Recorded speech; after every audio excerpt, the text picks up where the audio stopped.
All right, welcome to episode 2 of Rainer Radio. I'm your host, Joshua Rainer. My guest today is one of my very best friends, Michael Blevins. Michael is the co-founder of NonProphet and a trainer for some really cool people, I guess. And I also like to say the closest thing that I know to like a real life ninja for all the different all the different things that you know how to do. So thank you, Michael, so much for being here. I've been on your podcast more than any podcast I've ever been on, so it's exciting to have you on mine. Hell yeah. Thanks for having me, man. Thanks for the intro too. Nobody, I think, very few people realize that that was my life dream is like in high school, everybody was busy, like thinking about college and like what they wanted to be. And I legitimately just wanted to be a ninja. So life dream realized. When you told me that, I was like, yeah, that makes total sense. Like you kind of have just personified that completely. So Nice. um obviously well, kind of how I reached out to you for this one was because of some stuff that had come up on Twitter, which I thought was just like a good excuse to bring you on the podcast. And so I want to read off this tweet, which kind of started a lot of drama on Twitter. It's from some academic who has opinions on fitness. And it says, a lot of the internet seems to think ancient warriors were ripped like the actors in 300. Ancient Greeks actually thought bulked up athletes made useless warriors, sluggish, indulgent, dependent on strict diets, and unable to bear toil and deprivation. Um, and you picked up on something that I also noticed right away. And it's something that whenever people who have no experience with their physical body or fitness whatsoever, they start using words like ripped and bulked up as they're kind of like opposing words, but they mean the same thing to these people. Right. Um, and obviously you being someone who trained the people for this movie and you just also train all kinds of people, like where do you think this biggest mismatch with how people like kind of interpret what bodies look like versus what they're actually capable of doing? Well, I think you're right. Like the mismatch with or the inexperience, I guess I should say, with physicality is the first thing I noticed because you're right. It's like if I was going to say something about history and I convoluted the terms ancient and modern, he would like be like, "What are you talking about? Those are two totally different things. We're talking about two totally different periods." And when you use the terms bulked up and ripped, you're referring to two completely different states of the body, depending on what you're doing in the physiology. In one sense, I really agreed with him, right? Like, yeah, warriors, both ancient and modern, should not be bulked up. In fact, I think that's one of the misconceptions. So, like most people would notice, like we train the guys from 300. Great. That's a movie. It's not real. But one of the things we're actually most known for is dealing with modern warfare. Um, special units in the military, even just general military, in selection processes, helping people pass selection, helping people once they get selected actually do the job. This is like one of the things that we differentiate. Whether somebody is going into the military, they want to apply for selection into a special group, whether that's Navy, Army, doesn't really matter. They all have kind of their own process, and you basically have to test or you basically have to prepare to beat the test. But then once you've beat it, that test is not that's it's selecting for certain characteristics, but they're not directly related to the actual work that you're going to do. And one of the things that we hear first and foremost is like, okay, now how do I actually train to do the job? Which is essentially like looking at longevity, but also keeping a lot of these athletic qualities available because your life is now in the line. Like any warrior, modern or not, essentially the requirements are the same.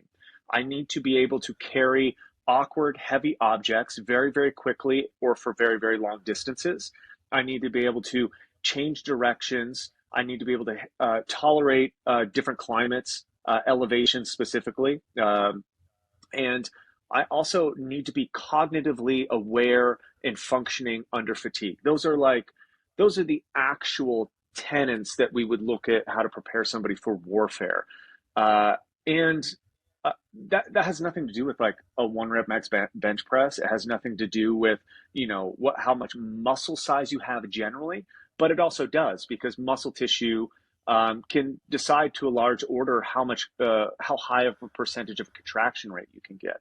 And that, results in not only stability and isometric strength, but also force production. So how fast or far I can push something.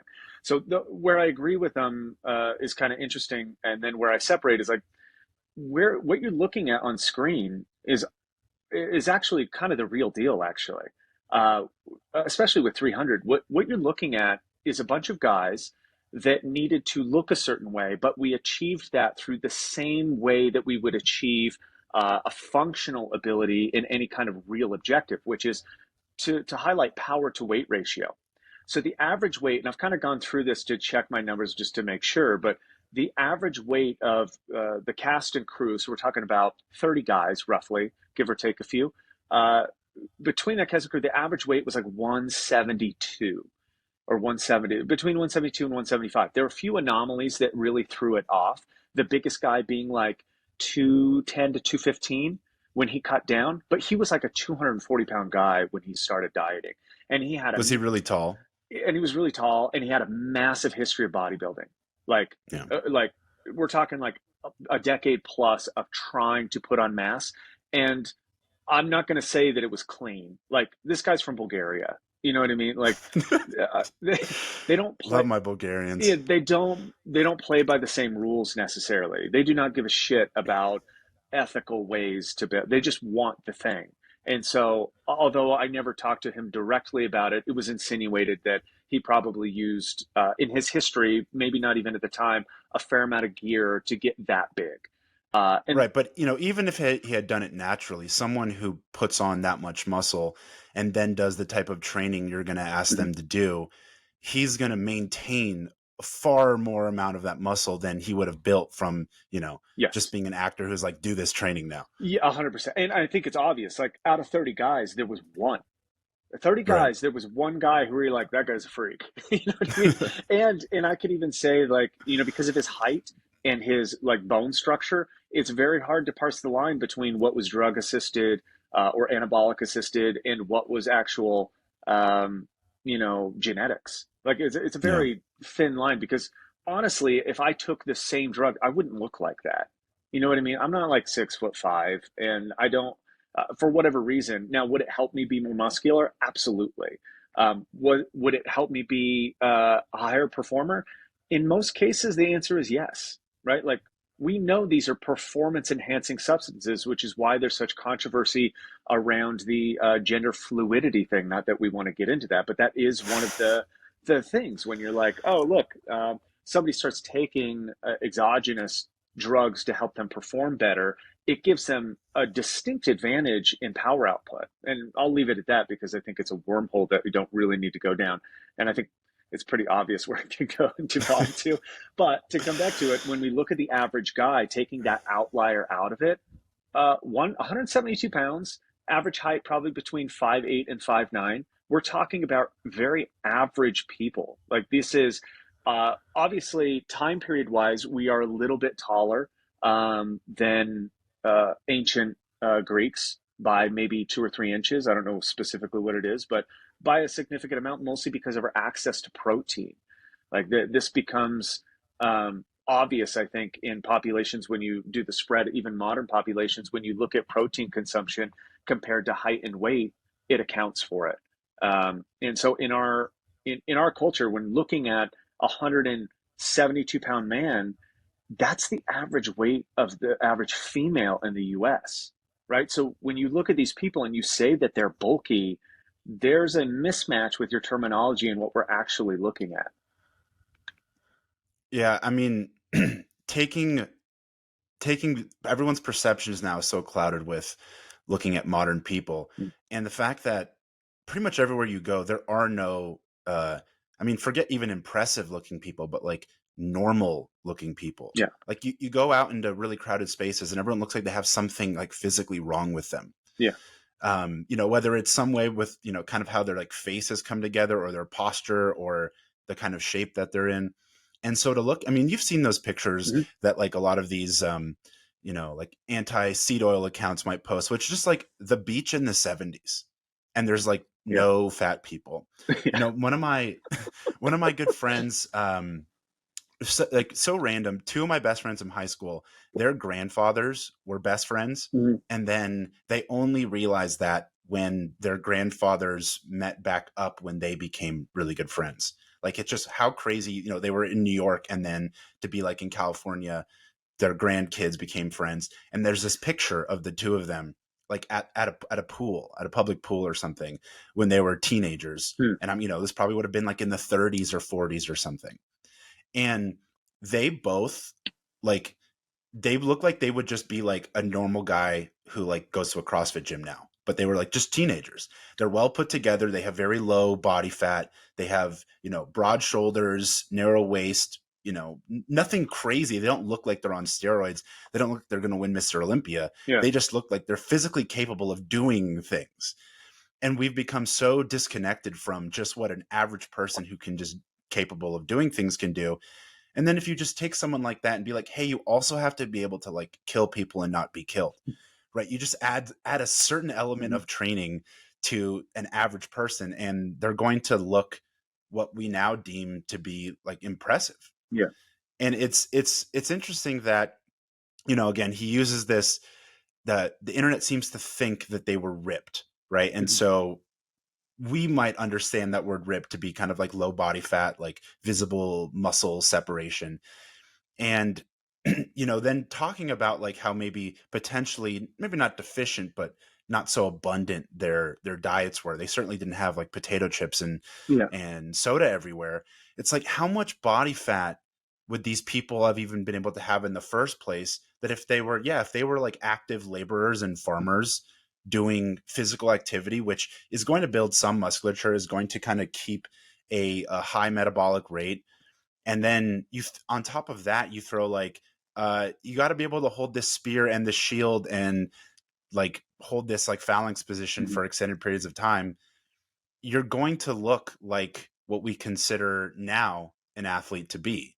Yeah. And if you, like you said, you take the people that you train for the movie and they're around like 170 pounds, it's like what we like. I have a friend at the farm, a coworker who's like a rock climber, Hmm. and he's probably like 5'9", 170, Hmm. and he looks like good, Hmm. but he does not look like a muscle bound freak. He's just capable and Well, athletic looking. I think that's a good point. Like most of these people, and I can, man, I'll give you some pictures so you can share with people because if you see these guys are so unbelievably well built. Like after, only 2 to 3 months of training and consistent dieting, and these guys were dedicated. If you don't recognize, like, I'll talk about the second 300 just because that I saw the start to finish up close and personally, and so these guys were ultra dedicated. Like their life in Bulgaria, that's where we filmed most of this. And so life in Bulgaria, because we pulled Bulgarian stunt crew, and there was some deals that you use a country for basically filming project, and you get some tax incentives, but there's also some incentives to use their local labor. And for anything that is unioned, like the film industry, they got to use local stunt crew as much as they can. Obviously, the stunt crew that Damon Caro brought from LA was like the key coordination for that. And so those guys got in it. And to see the difference between what people could do when they were hungry and what people did when they were just waiting to go back to their comfortable life, not that any of the guys, a few of them kind of failed miserably on the diet from the US side. None of the Bulgarian guys slipped. Like, I mean, those guys were so on point because honestly, there's no work in Bulgaria. The unemployment rate is really high and there's very little opportunity. And to see what humans are capable of when opportunity comes knocking, you see unbelievable work ethic and unbelievable dedication and a standard that gets held. So, what I saw there was very interesting because um, you saw revealed what potential humans could be when something is on the line, like livelihood, right? But something doesn't work out in America, and we just like, I don't know, go get a job in real estate and figure it out. Like we always have something to kind of fall back on in most cases. Like I can always just make a living doing this. Some countries that is not possible. And when you see the physicality that comes out of those countries, there's a reason why Bulgaria has more weightlifting championships in records than any other country, and they're a population of 8 million. And so that, that's obviously attached to illicit drug use or whatever, but it still doesn't matter. Like, you could give every American every drug on the planet, and they don't lack the ability, the work ethic or the drive to do what other people from other countries can do just based off of their circumstances. So that's the first thing to recognize is there was like a standard of work ethic that is unrelatable in the US. I guess that's the best way to put it. Here, we think of training as um, superficial. It's in the most unsuperficial term, it's like Peter Attia talking about longevity and living longer, but that's still superficial. It's like Mm. has directly to do with your experience and you being good and me improving my life and my productivity and the amount of money I can make and the amount of attractive mates that I can, sequester.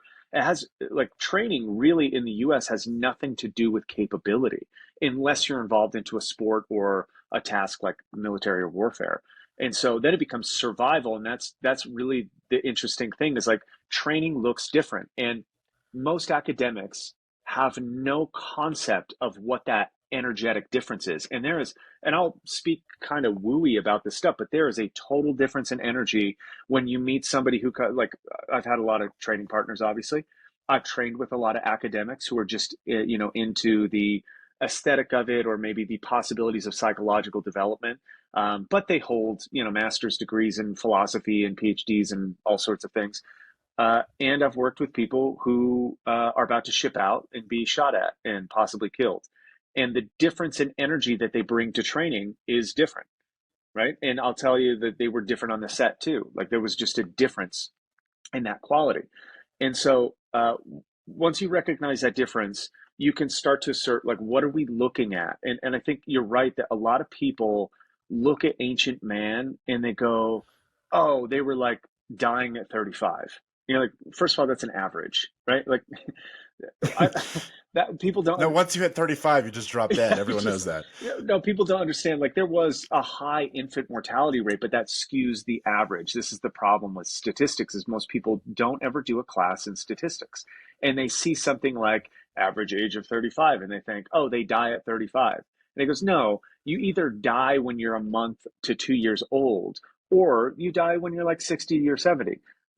The average delta on life expectancy has only improved maybe 5 to 8 years in extension. So we do live longer now, but not by double, like what people assume, Right. right? Like that. So that's the first thing. The second thing is thinking that our technology, having to do with sports science and sports medicine and pharmacology, even we think that allows the human animal so much more potential than what we would have seen in ancient times, right? But there's a measurement, and this is really interesting. I mean, you can look at old when Weston A. Price first went to like Aboriginal tribes, and he was like remarking about their teeth. I know you've gone deep into this rabbit hole. Yeah. You can get about facial structure, but when you see the pictures of these guys with like straight white teeth and just jacked out of their mind, and you're looking at like three generations of men, right? And they are all lean and capable, and like great grandfather is sitting down into a third world squat, just like like yeah, Just hanging out. yeah, it's like, just like this is how life was. And when they took measurements they found fossilized footprints from what looked like a human being running, and they can tell because the spread on the foot matches that of essentially Aboriginals today that are still like living a very ancestral lifestyle, and still walk around barefoot basically through the desert. Well, they found these footprints. I'll have to find the exact measurement, but they measured it out, and they're calculating based off of the gait that they were running at about Olympic level world class speed. So we're talking like four 4:30 to a 4:45 minute mile, and we're talking maybe 30,000 to 40,000 years ago. And this is just a guy, just a human being running through the desert, not for competition, not because he's going to get a gold medal. He's just running. right? Maybe he's running for his life. Maybe he's chasing after something, which is, there's a huge assumption there. But the speed you're looking at, I only know maybe a handful of people that can even reach that speed today. Me not being one of them. Yeah, just hit it, not even hold it. Just Yeah, hit it, right? yeah, Yeah. Well, I mean, people will often talk about, oh, how much our, as men, like our testosterone is mm-hmm, declining. Like your grandfather, when he was like on his deathbed, probably had a higher testosterone level than you do now, kind of a thing. for sure. And, like, and it's weird because there's people, and, maybe someone who ends up being an academic might fall more in line with this thing where just everything gets better over time because we know more. Mm-hmm. We are better now than we were before. Our technology is better. It's more advanced, which just means it's by definition better. Um, and to think that some of the things, obviously, like, Ted Kaczynski just died a couple Yeah, days ago, it R.I.P. was going to be the Right? topic. I knew he was going to come Yeah, up. yeah. I mean, I had to, right? Yeah. And I mean, to think about the actual deterioration of, even in the most simplistic sense, just like the human body itself, right? Like what we are capable, like what the average person can even just do to live like a normal life, Yeah. that we need to take them to, like, a gym and just like, hey, let's teach you like how to squat, because this thing that everyone in all of history has, like, ever has been able to do as a basic, like, I'm just hanging out or I'm going to the bathroom, Mm-hmm. now you can't even do in, like, for 5 reps kind of a thing, Yeah. right? Like we are so deformed as humans. And I think, like, my dad just turned 90 a couple months ago, and like he's not like a healthy person, Yeah. kind of, he just lived like a very normal life. But it's like, okay, well, when my dad was born, like vaccines like barely even existed yet, Mm-hmm. right? Like he was still eating, this is like pre seed oil, right? So Mm-hmm. he's eating butter. He would complain to me. He would tell me that when he was a kid, he would complain that his like grandma would make him liver and onions, and he had to like cover it in ketchup and stuff, right? His dad was a milkman, so he was like getting like fresh But raw it, milk. but his ketchup wasn't like corn syrup. It was like sugar No, and no, no. It tomato. was actual tomatoes, you know, Yeah. and and it's like, yeah, and then like in like his 40s, like he got fat and eating God knows what, Mm-hmm. and whatever. But like all of the cumulative damage of the things that my father, who has not made health as a focus of his life whatsoever, is still likely to live. Like, I mean, I don't know if I'm going to live to 90. Yeah. Like I hope so, but it's like it's hard to just say, Yeah. like, that's up there. Um, and so, like, what we're capable of, like, yeah, okay, we might be beating, like, certain top athletic achievements, which are kind of novel in a Mm-hmm. sense in the first place. So it's like, yeah, I mean, no one's going to beat like Michael Phelps's time from back then, but like they also, like, did they have a swimming pool with, and then like, Yeah. um they had those like really high tech speedos at one point that like they made Yeah. them illegal because Yeah. they were too, it was Yeah. like all of our records are nonsense now. And so there's this kind of like, yes, advancement in technology, but also like deterioration in the physical bodies that we have ourselves. And so to think that just because we have learned, oh, like, less people are starving now, which means everything is just objectively better, when it's like, okay, you might have like increased the carrying capacity of the planet by like 10,000%, but everyone is defective and like can't even walk without, having like back problems or something. Yeah. Well, I think, and when you talk about like the power to weight ratio, we're just talking about like very generic measurements, and I think that's one of the biggest differences. Like, we don't know what ancient man could do because we lacked definitions and measurement standards, right? Like, it's not like they were using a concrete pool that was exactly 35 meters and it was like this was the like they didn't have those precise measurements, but we assume because they didn't have those measurements that they didn't have the performance, and I think that is a huge assumption that goes the wrong way.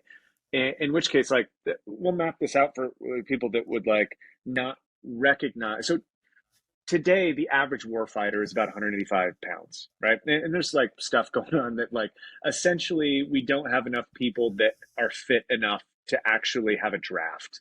in case we went to like World War III or something like that, right? Like the they are turning down people because they're too unhealthy to join the military. They don't fit a normal standard. The average human is overweight or obese, and that is insane. But the reason you would see a bump in weight, I would say, is because of convenience, right? Like our modern warfare fighters, they take Delta to go fight, right? Like they fly, they fly and eat snacks, and they're like. But if you go back in history, essentially, if you were a Greek soldier or Roman soldier or something, essentially your commanding general shows up, and there was voluntary and involuntary servitude in this, and that we can get into like an ethical debate about how terrible it might have been. But essentially, somebody shows up and they go, "Hey, pack your shit. We're going to walk for 5 years to go fight these guys." Right? And so you're like, what do you pack? Like, how do you pack? You pack a blanket and a spear and your shield and maybe like a water satchel, and then you just start hoofing it on your sandals, right? This is like ancient warfare. Alexander the Great, I mean, almost covered, one of the biggest majorities of Europe and parts of Asia and into even into the steppe on foot. Like, yeah, some people had horses if you were nobility, but the force that got there, it's called the foot soldier for a reason. You're fucking walking. And so if you're walking and carrying your gear, your somatotype, your body type is almost dictated by terrain. And that also dictates the training that would occur, which is kind of being a part of your natural environment. Now, you would practice skill acquisition, which is, sword fighting is kind of overemphasized in our movie culture because it's very one on one. Most things were fought with bow and arrows and spears. You want as much distance as possible between you and the other person, which we can see today. You talk to any modern warfare person, we're not even talking handguns. People don't want to use a handgun in war. They want a very high powered rifle and they want as much distance as possible to use that rifle. And so the same rules apply today. I want distance.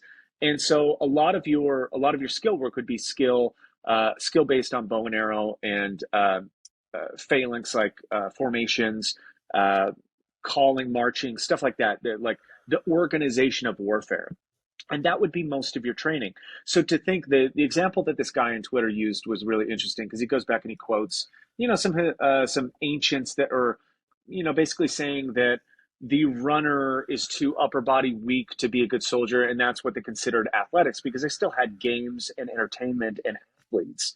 And what we're talking about is specialization, right? That's really what he's not saying that you shouldn't necessarily be bulky. We're just saying that that wouldn't match the requirements of the job, and we believe the same thing. So to give you kind of an example, when we went into Afghanistan originally, as part of the response to 9/11, one of the things that was very clear is that our modern fighters had almost no experience in that style of warfare, right? The training that they had been doing was based off of like the glorification of action heroes in movies. So these guys are bench pressing, and we're talking like early 2000s. So not even really the influence of CrossFit had hit yet. That came later into the military groups. This is like, unless you were like way ahead of your time, most soldiers are doing bench, deadlift, running, and sit-ups, and then bicep curls. That's essentially their training, right? That's and what they found immediately is that they were way too big, they were way too heavy, and they had no ability to carry their gear in high altitudes. So in Afghanistan, you might get dropped 10K off of a target, and you have to hike 2 to 3,000 feet into like a small village or a high value target or something like that, get into a gunfight that's very intense, and then hike your ass out of there and get picked up by a helo outside of that. And nobody had this ability, and that's where Mark got called into a lot of these jobs, is to figure out this problem, which is moving in very rough terrain efficiently. And the first thing that he noted was like, you guys are too heavy. No alpinist, no climber, no adventurer, trail runner. Nobody's built like that. Nobody weighs 230 pounds, right? It's just inefficient. It's too much to carry. But just because you don't weigh 230 pounds doesn't mean you can't have all of the access or most of the access to the strength qualities of somebody who is that big, right? There's guys who are 175 pounds are still benching easily in the 300s, sometimes in the 400s, if they train appropriately. And then they're able to run 10 to 15K without, really much effort. And these are the qualities that I think the balanced warfighter turned into. And that's when you start to see a drop in these special forces units in weight. And you'll still see some big guys. There's still some 220 pounders. My friend was one of them. He's an 18 Delta SF guy that I grew up training with. Dive school, sniper school, all these selection processes that are very rigorous. He was able to manage 225 pounds and get through all of that. But whenever he came back, he was like 15 pounds lighter from selection, right? Because they're running them out, they're starving them, they're swimming them all day, they're doing all of these exercises and evolutions that essentially are signaling to your body you need less body weight on you, even if it's muscle tissue. And this is where the balance comes. So I think it's worth understanding. Like, yeah, this guy knows what he's talking about, when it comes to maybe strategy in war and specifics. But man, does he not have a good understanding of physiology? And instead of just picking on that guy, I would say people don't have a good understanding of physiology. So I just did an AMA it was a 10-year anniversary for Superman yesterday. Sorry, the day before. So they released Man of Steel 10 years ago. We filmed it 13 years ago or whatever, so I get mixed up on the dates. But I opened up some questions to be like, hey, what do you guys want to know about the training for Henry as he prepared for Man of Steel? Because I did that job. And most of the questions are in disbelief that he used any anabolic drugs. Now, I can't say definitively whether somebody did or didn't. There's always a possibility that somebody took something because I'm not them. So I can't guarantee it. But I will say, I was around the guy. We were very close friends for a very long time. He lived with me for a month. I was in his house almost every day, helping myself to his fridge, using his bathroom, going through his cabinets because I'm a snoopy person. There are no drugs there, right? And when you look at it, like, why do people think that this guy was on drugs? Because he appears muscular. So when I correct people, I'm like, first of all, like, we'll talk about the first one because he got a little bit heavier than that. But on the first Man of Steel in the shirtless scene, well, for training, the heaviest he ever got was 199. It's 199 pounds. He's 6'2", right? He's a broad built guy. I'm 6'1" ish, and I weigh about 200 pounds. That was the heaviest he got. For the shirtless scene, we cut him down to 184 or 185. So you're talking about 15 pounds of mostly fat loss to get him to look to maybe he was like 8 to 10% body fat. It's not that extreme. He just, on the screen, he looks a certain way. And people don't want to believe that this is natural. And you're like, this is a normal looking person. Like I was going to mention, I kind of lost it, but if any of these guys put on a shirt, they look like average human beings. You cannot, Right. right? They're not like trap house. They don't have pump covers. They are 170 to 180 pounds. And when you see them walking around, you just think that they're an average person. Now they look lean in the face. They pull off your shirt and you're like, holy shit, I can see veins in their abs. But for the normal person, that like it would not be remarkable. Yeah, I mean, again, this comes back to just how disconnected people are from what a normal, healthy person looks like. Mhm. So then you take someone who's above that, and that is sort of outside of the realm of possibility. And especially when someone themselves cannot relate to that Mhm. kind of thing, and it's wild to see whenever people kind of using the word people as this sort of like vague group of people on the internet or something, a kind of a public discourse where you see people throwing out their opinions on things. Mhm. And whenever you have like intimate knowledge of the thing that they're talking about, they're almost always wrong, right? And even though like you yourself will be guilty of the same Mhm. thing, like when it's the next thing, like no one ever thinks that you know what, I might not actually have any idea what I'm talking about. Mhm. And it's funny, like, I mean, I've been in some ways, I guess I would just say like obsessed with fitness my whole life Mhm. because I was an athlete and I find it to be fun.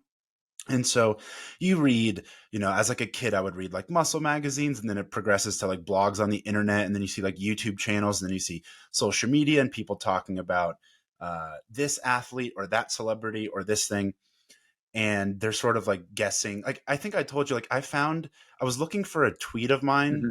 and I wasn't coming up, so I tried to use Google to see if I could find it instead, and I somehow found a Reddit post that was like me on Natty or Not, and it's like, oh, this dude's definitely like trend out, this thing, Yeah. that thing, and it's like people, they just think that it's like, okay, well, if you're gonna be public and use your physique as a part of that, if is there millions of dollars on the line, like why would you not? Yeah. Their mindset only goes to like this, well, you would just throw everything you can at it because you are almost like in, not that I think taking steroids is a bad thing, like I would be considered taking, if I could find a way that I felt comfortable that it wouldn't harm my health.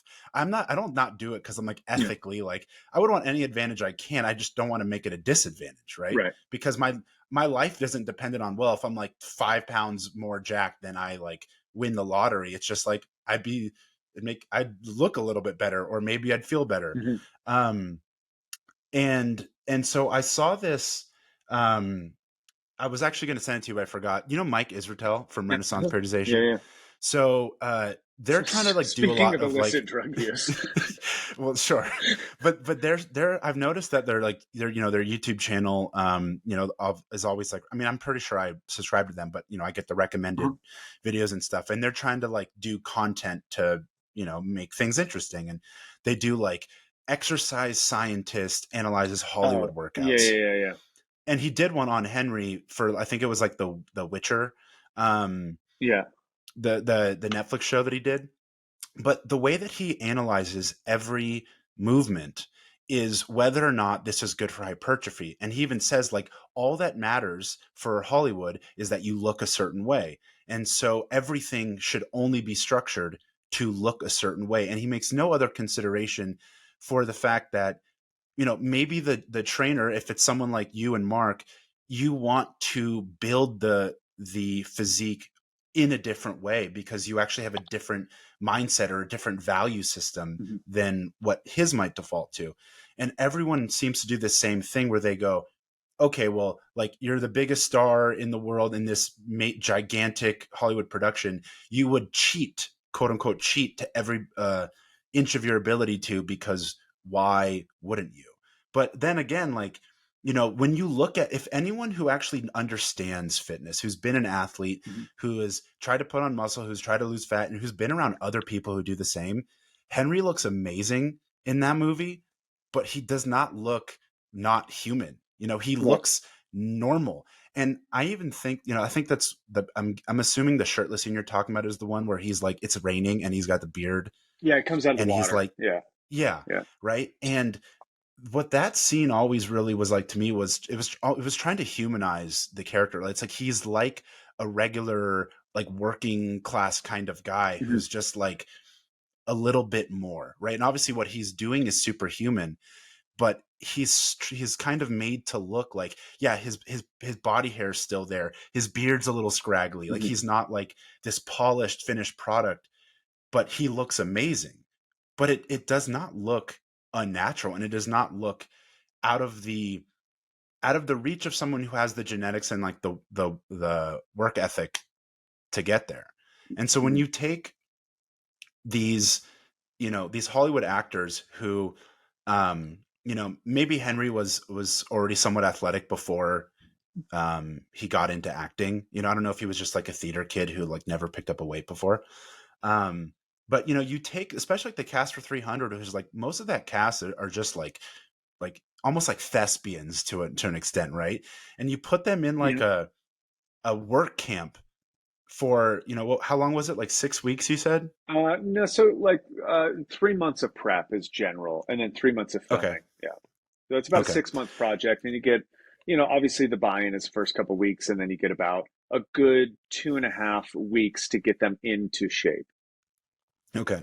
So, you were talking about that guy, like that one guy who was like 215, right? Hmm. And you recognize that he built muscle, and so he's going to just carry a bigger physique.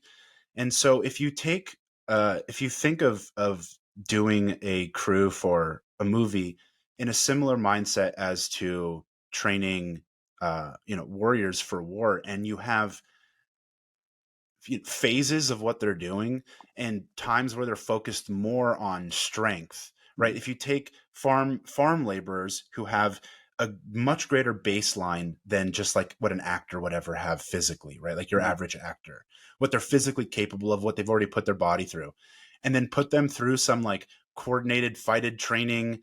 I'm talking about the real warriors. Like, okay, now we're going to train you with your spear and your shield and your positions, um and then they would build muscle, and then it's like, okay, and then you go out into these like long Mhm. arduous marches and things, like your physique is now forever changed because you built muscle. Yeah. Like people like you and I, like if we tried to make ourselves as small as possible, Yeah. aside going from like Christian Bale machinist kind of status, we would always look muscular because even if we lost as much fat as possible and lost like a good chunk of our muscle, Yeah. you still have this sort of build that would create this look that you sort of achieved in these movie, but specifically like a 300 type movie. Yeah, so like that's a really good point. Like a lot of people, they don't know how to identify whether something is bigger or it's leaner.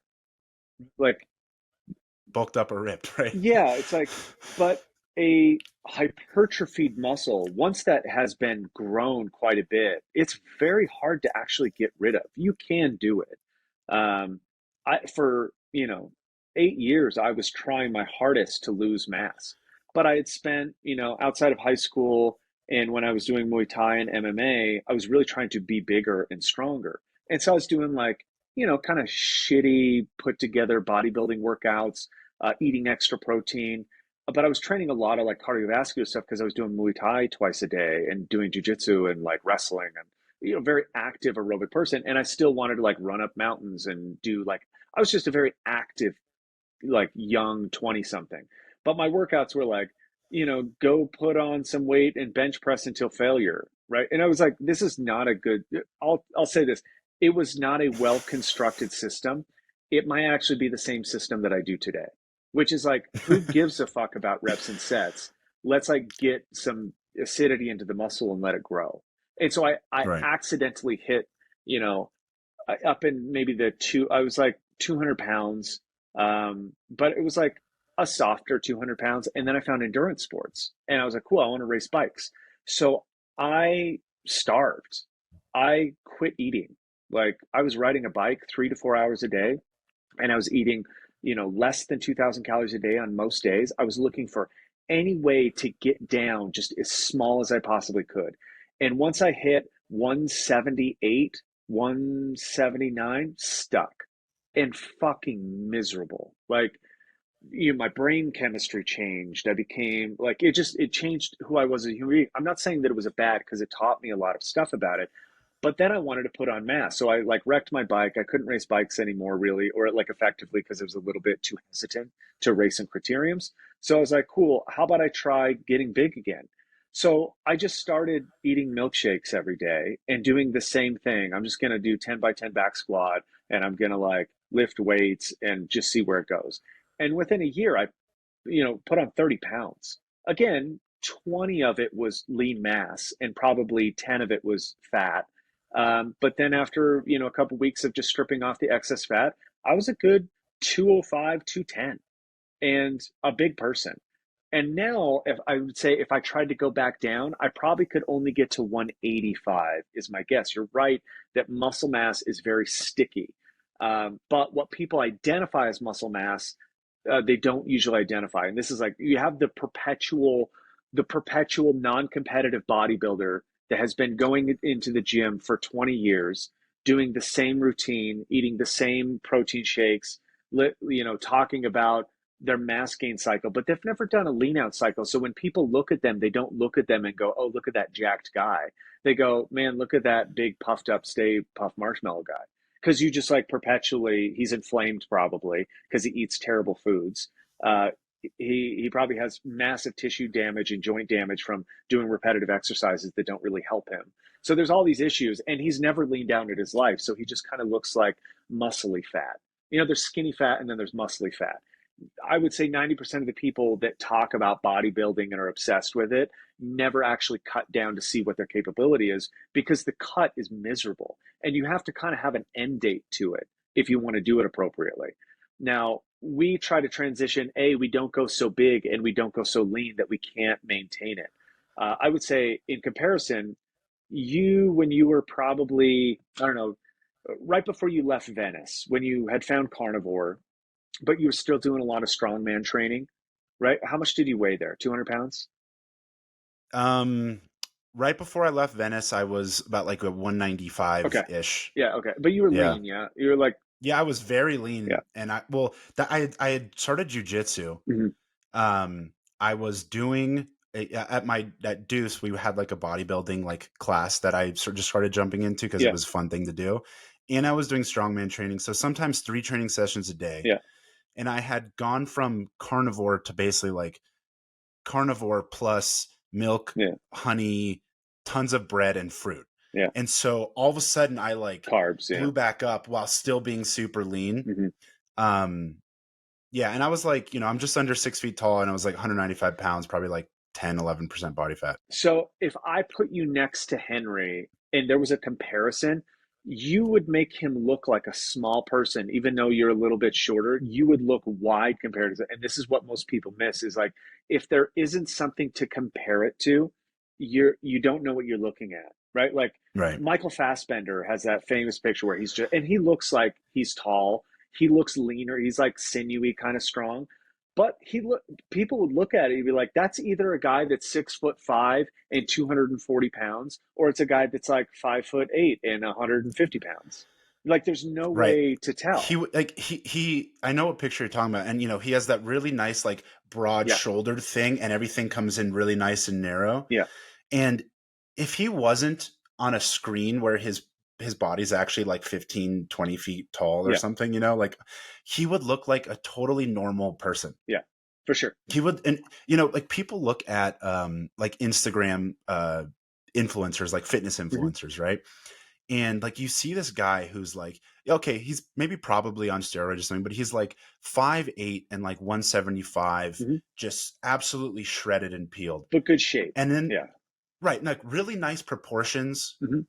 like well developed, but like very, very lean, good proportions, like looks really, really attractive, looks impressive. Right. And then, I went to Gold's Venice. I would see these people in real life and Yeah. I'd be like, It's oh, small. that's like, you're small. Like Yeah, I'm so much bigger than for you. sure. Right. And it's like, I'm not to knock like how great they are, but the perception is so skewed when we only look at like, you have to have a certain amount of muscle and you have to be beneath a certain level of fat for people to like grasp this looks impressive. And I would notice this because like, I'd kind of take me myself at like two extremes. Hmm. When I was, maybe like 220 or something, and I had been just like going all out in the gym and lifting super heavy, and my traps and my Hmm. shoulders and everything was huge. And I'm wearing like a white waffle shirt, Hmm.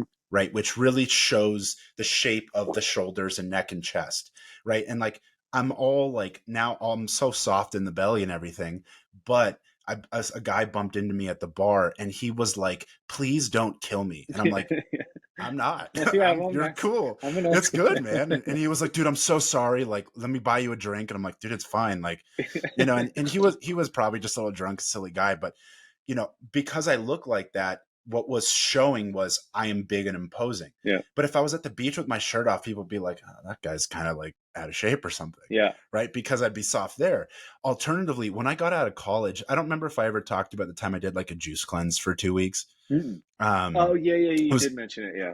yeah, it was fresh out of college, and I was like, taken, just did a lot of bad things to myself. Let me do a juice cleanse.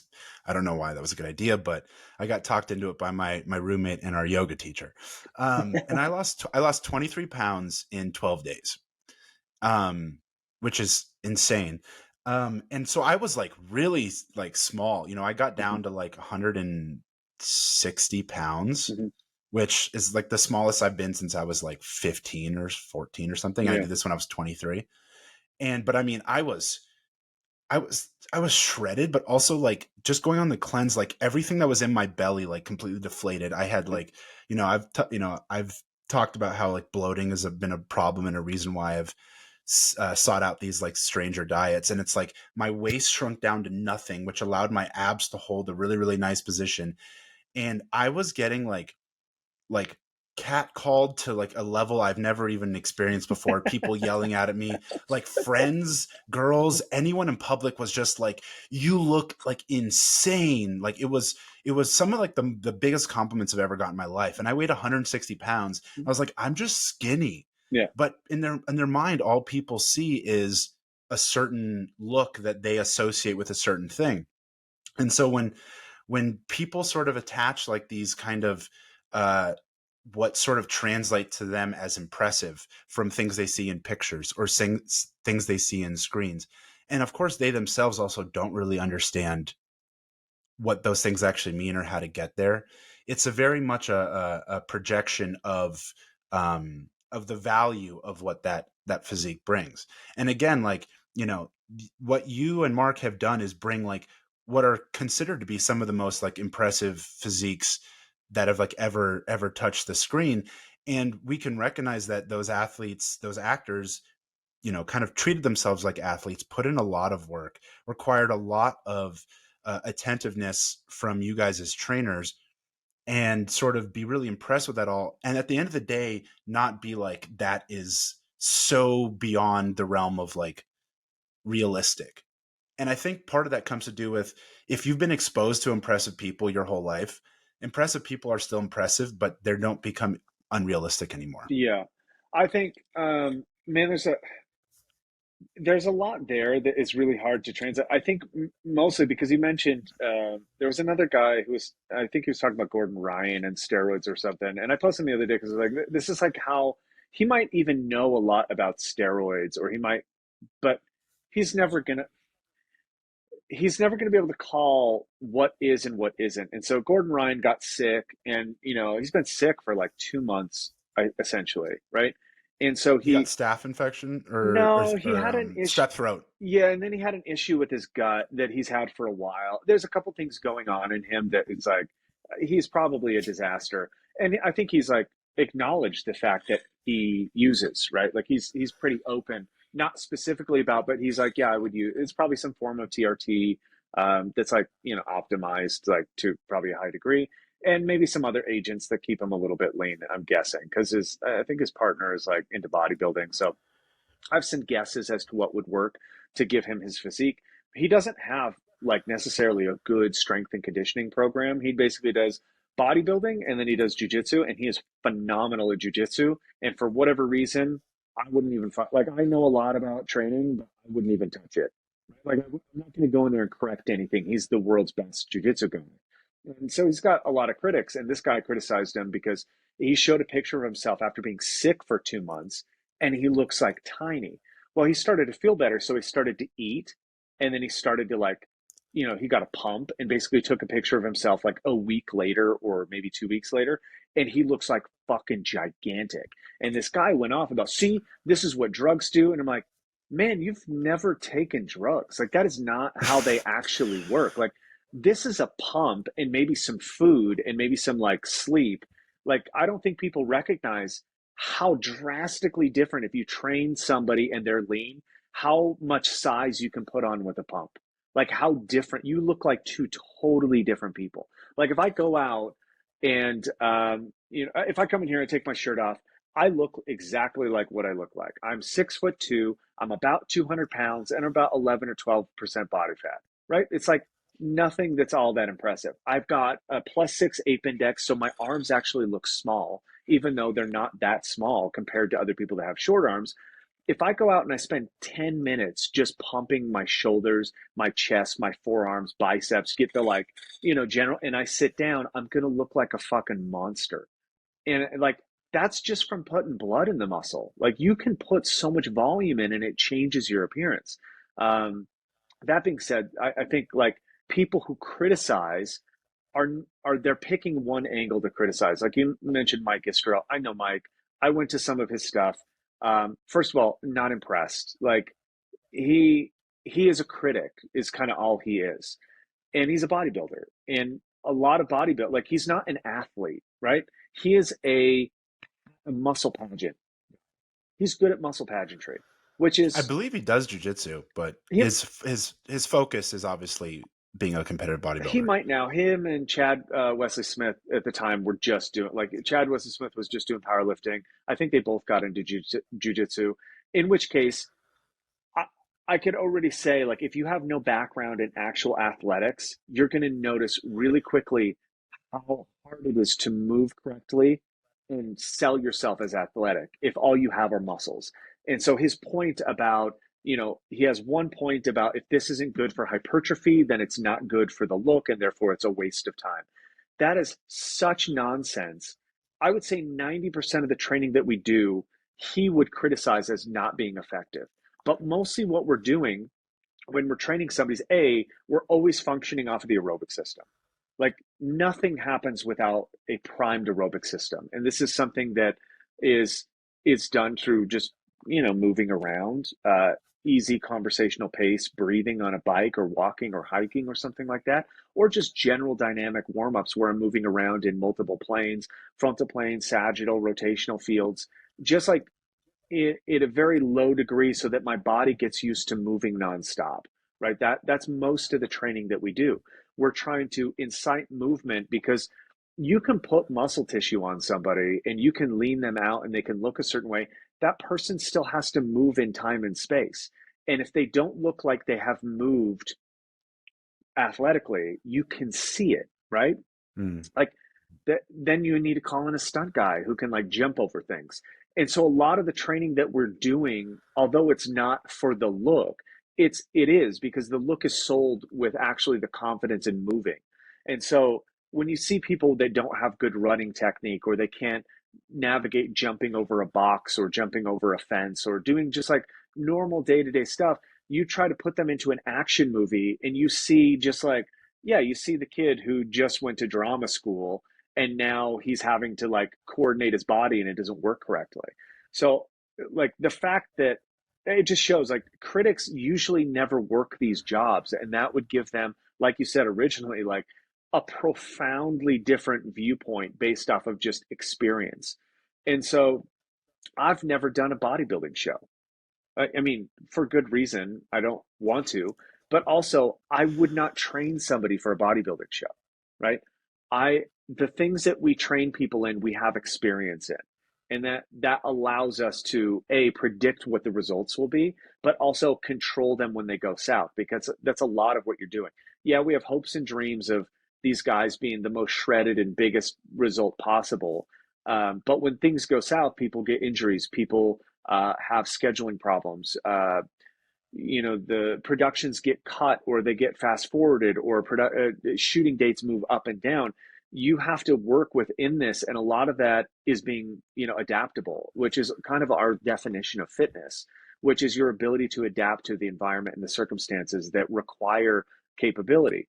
And to kind of like bring this back to what that historian was saying about the actors in 300, I think it should be recognized that that story was not based off of his history. It was based off of a graphic novel, right? That's what we were playing off of. We weren't playing off of like, okay, how did these guys look in the day? Obviously, like if I was a ancient warrior, I'm not striving for 4% body fat, right? Like that's not what I do. But what you are selling with that, this comes back down to like what I think we are looking at when we're looking at physiques and we're seeing it, especially now in a culture that doesn't understand. What we're looking at is like kind of nonverbal uh nonverbal translations of capability and philosophy, right? This is like you mentioned it, somebody looked at you to go, oh shit, they see somebody who's imposing because of your size. But when you see somebody who's lean, your intuition without knowing it is to say, man, that person is disciplined. Because in a world where all of this food is available and all of the laziness, like there's a shortcut for everything, and a world that amplifies that for consumerism. You're seeing somebody who makes a conscious decision to control their consumption. And what that says to me and to everybody else is I have control over my state and my circumstances and my environment. And those are very like noteworthy philosophical differences in that person and somebody else who you see who's kind of like got the dad bod and they're sloppy and they have a like I'm with her shirt or whatever. And you're kind of like, that person doesn't control shit. They just criticize shit, right? They just complain about the world. And I think that's one of the reasons why it attracts so much attention is because it is so rare to see somebody who has discipline in the face of abundance, in the face of all these temptations, food, sexual behavior, drug use, all of this stuff. And so what you're seeing, the argument, you're not seeing somebody who's looking at somebody that goes, man, the person is lying about, and we get the Liver King's a perfect example. There wasn't a person that I knew that knew about physicality that thought that guy was natural, right? Whether he's a nice guy or not, he is like, he's been very nice to me. He's like super sweet to Aaron for every reason. I don't care, but that I've never believed for a second that he's not on gear. It's just, No, there would be no way anyone who I think I even tweeted like you're not a serious person. And this is before it all came out. If you actually think that this guy is natural, so it doesn't mean that he doesn't work hard. no. All it just means is that he's not natural. So what you're seeing in the criticism isn't caring about his physicality being related. What you're seeing is somebody going, aha, he's not disciplined, right? He's not what we thought that those things resemble, which is control over your environment and honesty and all of these like totally assumed kind of like, I don't know, say behavior traits. That kind of backlashed, but that like he took some stuff that helped him get big and stay big, and it sold his company. It was like it was probably totally worth it to him. He probably should have been honest about it up front. Like that's where it really screwed him, and now he's like kind of facing that dishonesty. But the fact is like people could take and spend whatever money they wanted on those drugs, and they still wouldn't look like him. Right. But everyone wants to think, and Exactly. that comes back to Yeah. the Hollywood thing where it goes, yeah, if you have a personal trainer and a private chef and steroids, like, yeah, I could look like Yeah. that too, basically. That's what they're trying to say. And it's like, you know, for a lot of us who just sort of train because we love it, Mhm. something like being in and not just the drugs, but being in an environment where it's like you have a very strict kind of purpose to your training, like you're training for something very in particular, and there's a lot of pressure to confine to that Mhm. versus just kind of like, oh, just going and kind of working on this thing, and that sort of drives you to then reach to higher levels of your own capabilities. Mhm. But before that time comes, you're already still capable and athletic and strong, and you have all these abilities that are just sort of like they're primed to then be elevated. You're primed in a position where if you wanted to, if you took some drugs, it would give you like a little boost. But it does not take you from like looking like Homer Simpson to looking like Superman just because you're like, oh yeah, like I can just do that now. I mean, can you imagine if that was actually true? I would be on that in a second because, like, I mean, maybe not, but in my head, I go, well, it's that easy. And let's assume that there's no side effects, assume that there's no like Sure. ill health side effects. Who wouldn't be on that thing? A point on this is like semaglutide, which is a long chain peptide that's become very, very popular to treat a very specific type of diabetes, which is readily available. It's compoundable, will be the best selling drug of all time at the end of this year. They're expecting $1 billion, right? Because off label, people can lose 10 to 15 pounds just like that, right? Yeah. The side effects are horrendous, right? Nausea, sickness, vomiting, suicidal ideation. Like we're talking about real side effects. Now, most people, when they're losing weight, funny enough, they're losing like bone density and muscle And tissue. muscle and yeah. But you can let's assume that we're smart enough that we could figure that out, right? I could Mhm. figure out that problem. Um, I could eat and train appropriately, and I think You could too, because we can master those things already. So we could mitigate a lot of the muscle wasting because we can prioritize protein. We can use resistance training to signal hypertrophy in a correct way and try to eat enough. But people that don't are just going to, I know, I mean, they're going to waste away and then they're facing all of these gut issues. But essentially, what you're looking at is the most successful drug still has tons of side effects, doesn't work that great, right? 10 to 15 pounds is it's a slight modification in your eating behavior, a slight modification in your sleeping behavior, a slight modification in your activity levels.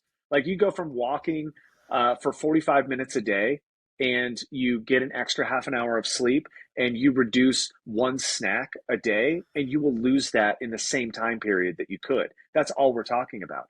And people are still going in by droves to take this drug.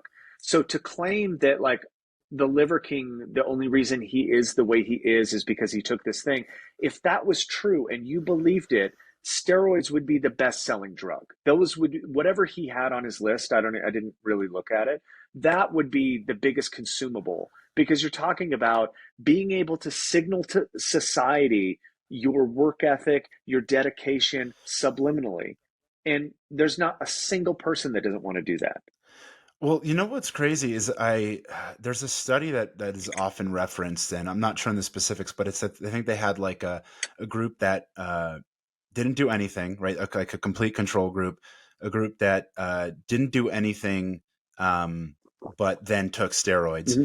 then a group Oh that yeah, worked out but didn't take steroids, and the group that like did nothing yeah, but took steroids, I think actually gained more muscle than the group that like didn't take steroids but worked out. yeah, Um, but I think that those people were probably untrained, so all it did was just bring them to being like a normal person, probably. yeah. But I think a big thing that like it would be the barrier for most people to do something like steroids is just like um, uh, the stigma about it and what the preconceived like if the Ozempic thing was being sold the exact same way, but it was just like tren, Yeah. like I feel like a lot of people would take it because it's one a lot of, I mean, everyone's fat and so Yeah. everyone wants to lose weight because no one wants to be fat. But you know if you are also being sold with like and you'll be more muscular too, Mhm. like really no one's going to be upset about that either.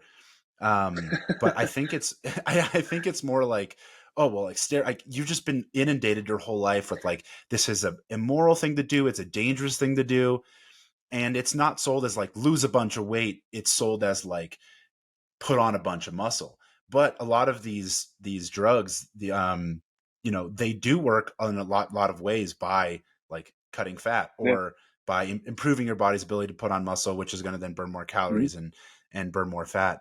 Um, but I think like yeah, there's one thing about like losing weight, which is something that again I said most people want to do because most people are fat. But then there's a separate category for what people mentally have where it's like I want to put on muscle. And it's mostly men and it's oftentimes like young men, right? Which is like those are the guys like it's like 16-year-old kids reading muscle magazines Mhm. just like I was. And it's just a different mindset and it's kind of different like cultural value system. But just this similar to when most people want to lose weight, they start just eating really low calories and like eating salads and going for runs, as opposed to doing a little bit of resistance training, increasing their protein intake, which would actually give them the body that they want. Yeah. Right. I think it's the same thing with why like you can't just sell the average person on steroids. It's because they don't think it would get them closer to their goal, even if it actually would. It's not the right mindset that people have. And I think what you're also saying that you kind of alluded to is that people will see they want to use it as the excuse that they're not that way. But when confronted, well, then why don't you do that thing? Then there's all of this propaganda that went behind it. So, have you ever read the book Testosterone Dreams?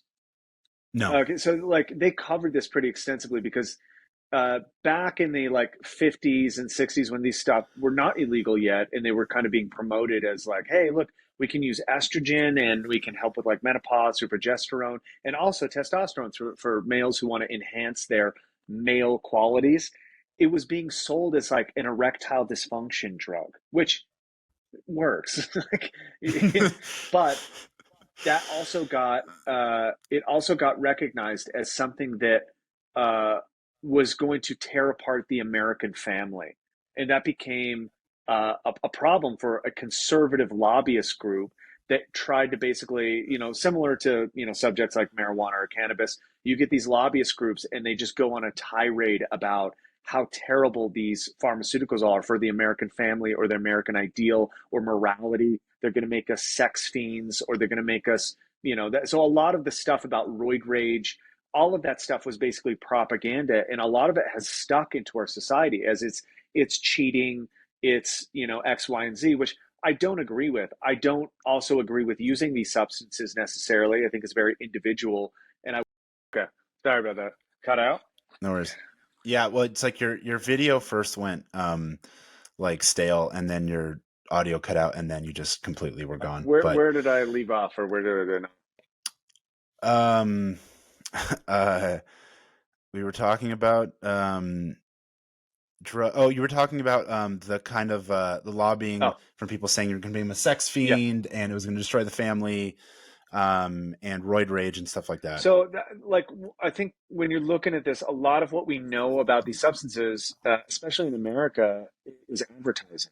And it's either advertising for political gain or it's advertising for pharmaceutical or industry gain. And it's always been a battle. And one of the reasons testosterone lost the battle, estrogen didn't. Estrogen is used perfectly normally. Like, that's a replaceable hormone that they use every day and recommend for the same thing with progesterone. It's a very normal steroid. I mean, we have anti-inflammatory steroids that we use every single day. And in fact, up until a few years ago, you could see Nadal getting injected in the knee with a steroid on the side of a court in the middle of a game.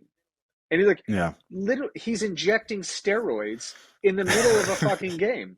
And you're like, but, Lance Armstrong is the devil, or like whatever. It's like the public uh, misconception of what these substances are is broad, and I don't think it's their fault necessarily. It's really good or bad advertising depending on how you look at it. Again, I Do you remember the baseball yeah, hearings yeah, after the whole like Mark yeah, McGuire and Samuel and like Rafael yeah. Barry Palmeiro? Bonds, yeah, So yeah, so like they had like those Senate yeah, hearings or whatever you call those, like congressional hearing things, where they're being like drilled by like Congress yeah. people. And what's really funny is like, so this was like, early 2000s. Joe Biden was like one of the like main people at the time.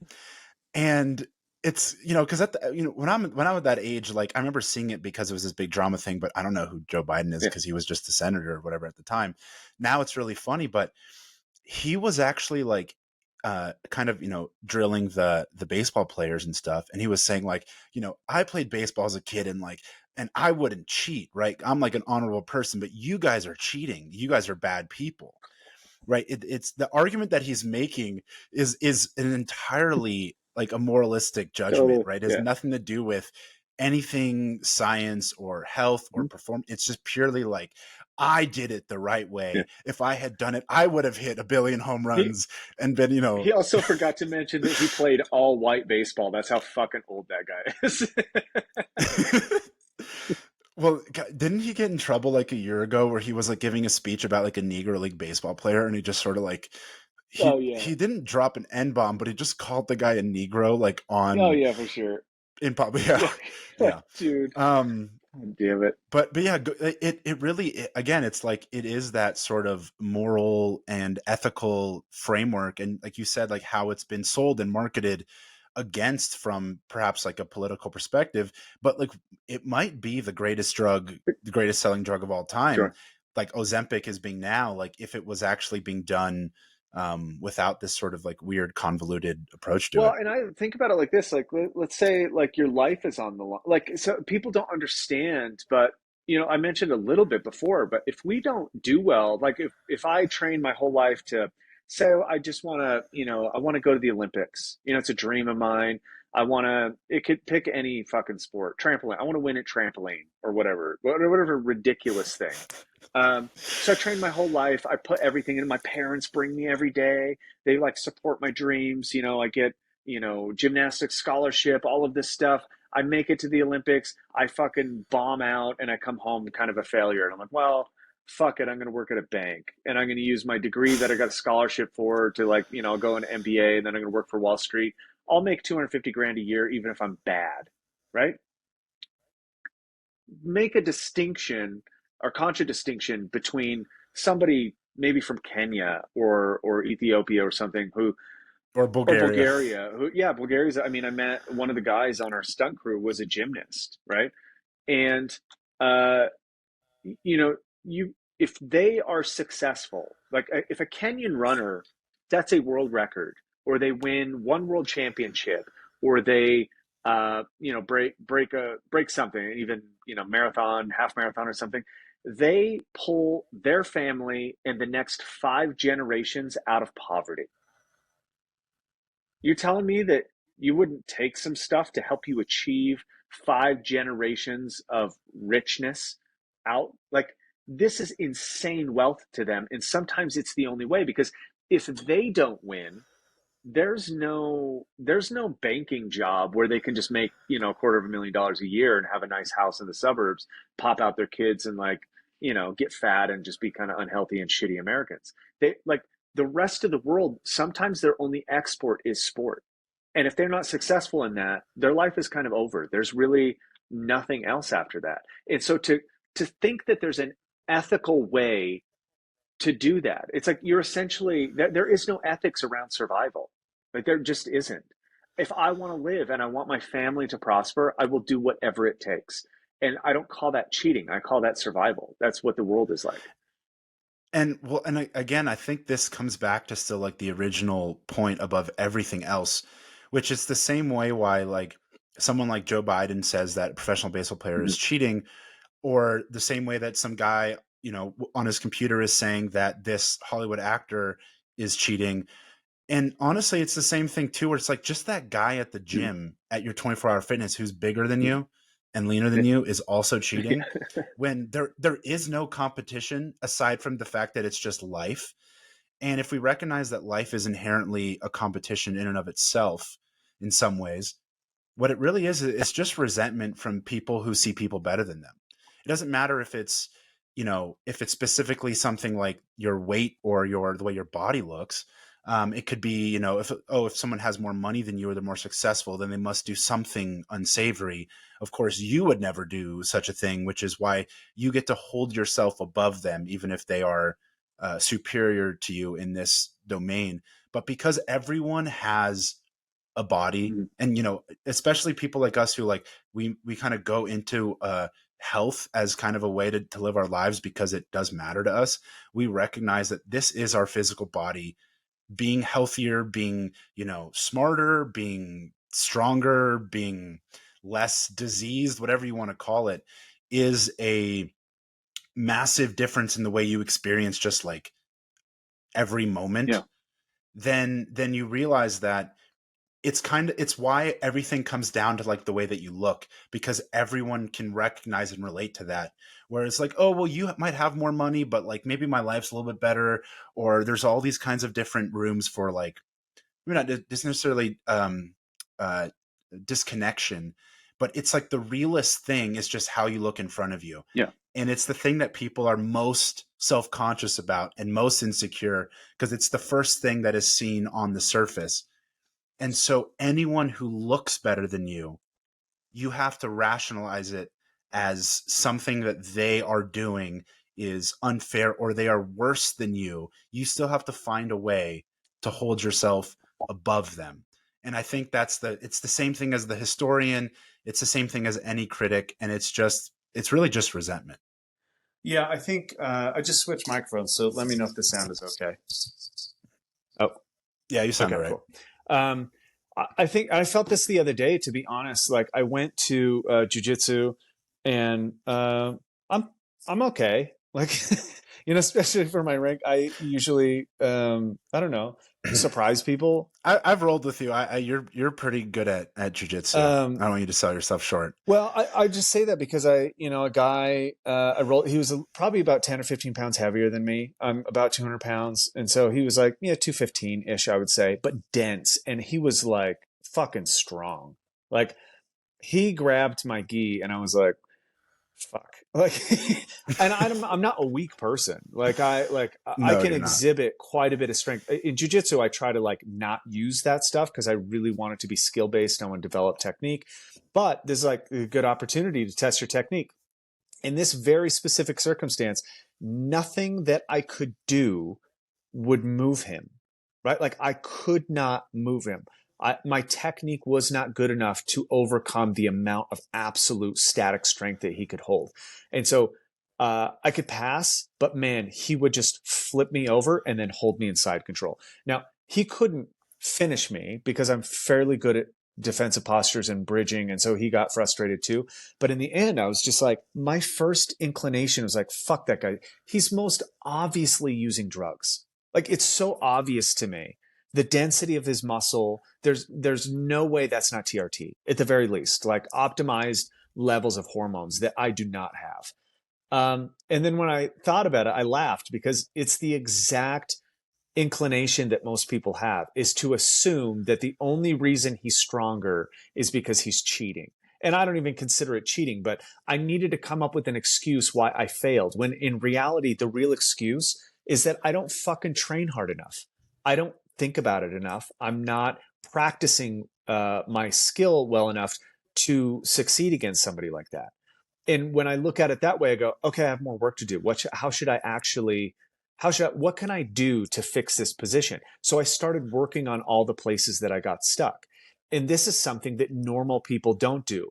They don't recognize their inclination to blame and they refuse to accept and take responsibility for any kind of shift that they want in the future. I don't want to lose to that guy, right? I don't want to lose to that guy or any guy really, but I don't want to lose in that way because it's frustrating. Like I should be able to beat somebody like that. The only way though I'm ever going to do it is to train. That's it. Like I have to work on it myself. What am I going to make that guy stop taking testosterone? Like, am I going to go lobby and make it illegal to get testosterone? Like, am I going to put all of my effort into making it so people can't get this thing? But that's legitimately how we look at our culture today, and that is the normal reaction I think from most people. Is instead of changing yourself, you try to change the world, and that is a deeply, deeply corrupt philosophy to have. When I was thinking about the kind of like the ancient Greek thing, and people use these Mm. statues, and they go, well, they if sometimes you use the argument, well, this is what they look like, and some people will say, well, no, that was an idealized version. It wasn't what they really looked like. And but if you still keep that in mind, like, okay, it's an ideal for a reason, though, and not just that, but imagine looking at like these beautiful sculptures of just really well put together people, like in every way, and instead of thinking anything but just like either just absolute Mhm. awe in this type of person, or this motivation or invigoration to aspire to be better. Even if you recognize that it's unattainable. I'm not saying that the physiques in statues themselves are. For some people, of course, they are. But to look at things that are better than you, or not even just like some sort of objective better than you, but to be bettered by someone, and then go, either if you admire them, how can I be more like them, or how can I aspire to then be better so that I am no longer being bettered, instead of this kind of just really gross resentful ways of kind of, instead of, you're looking at a statue and you go, that statue looks better than me, so I'm going to tear it Mhm. down, not recognizing that, one, that's a beautiful statue and it took a lot of incredible work to even build that thing, but two, to then be like, this is something for me to look at and sort of be reminded of how things can be better. And so I don't think it's bad to idealize things. I think some people will kind of go a little too far and think that an idealized thing is Yeah. real. But then alternatively, people will say, they'll take something idealized and say it was actually like, it's actually terrible. Like you'll see a lot of people who will say like, there's never been a good time in history. Like everyone was miserable. No one was happy. Like life is just miserable and it was never better before. And you're just like full of shit, and I think like there's this idea of myths, which was such a big part of this ancient Greek Oh culture, yeah, right? They have these myths and these stories. And, just like we have people with religion now, like some people think certain things are like completely factual, and some people think things are, sort of, there's been some artistic license and kind of like anywhere in between. Um, but since we don't really have something that actually resembles like a cohesive culture yeah. anymore, like we're very fragmented, and then sort of within that atomization held in this umbrella of like a kind of singular global popular culture. But to have characters on these screens, which are in a way are kind of like our modern Hmm. versions of these heroes, right? Like that's what superheroes are. It's just like we don't have a cultural myth anymore, so it kind of becomes its own Yeah. thing. You know, like to look at people like, okay, maybe they were just a drawing and they were fake, but then like to take someone who looks like they could be a drawing, like a Henry Hmm. Cavill type, like to look at someone and to think anything less than like, man, that isn't that Yeah. cool? Like that's awesome. And then go, how can I be better, instead of, oh, Yeah. he's a cheater, or he likes video Yeah. games and he's a bad person. Yeah. you know it's like it's finding any reason to just like tear down things that are good, which is like, man, I look around at the world and everything is just so miserable and like gross Hmm. now. And I'm have no disillusions of like what like reality is or isn't. But some people, again, they want to like lower the possibility of reality. Yeah. They want to bring reality right down to where they are. And it's kind of like that traditional, that kind of like gym bro sort of joke where it's like anyone bigger than Yeah. me is on steroids, but up to me Yeah. it's Yeah. Yeah. okay. Yeah. So yeah, everyone's like, I am the pinnacle of reality. Everyone who has more than me has to be lying or cheating, or has to be a bad person in some way that has to make them not actually better than me. I mean, you can see it in behavioral psychology when we're taking people who have, dissociative disorders. Something I think like the technical term before, I think they've changed it now, is like multiple personality disorder, and they're calling that like, now the idea is that it's a non-consensus reality, that it's not a disease, that it's not a like a deformation of the brain and how it works. It's legitimately just a different form of reality, which is harmful. And I'm one of those people who's I think like I'm very much into particle physics and quantum physics and looking at, you know, multiple universe theory. And a lot of these ideas are conceptualized around basically you manifest your reality, right? Like the observer is the reality. And so it's not that I don't agree, but at some point you have to have standards that allow you to function correctly in a logical, rational world, in a 3D world. And the whole idea to break these concepts and to change definitions in order to make a few people feel accepted in the world, I think is making the rest of the world feel like their reality isn't real, or like there's no agreement on values anymore. And that is kind of what eats away and corrodes at the possibility that I could make myself better. This is one of the things that I try to fight when I like.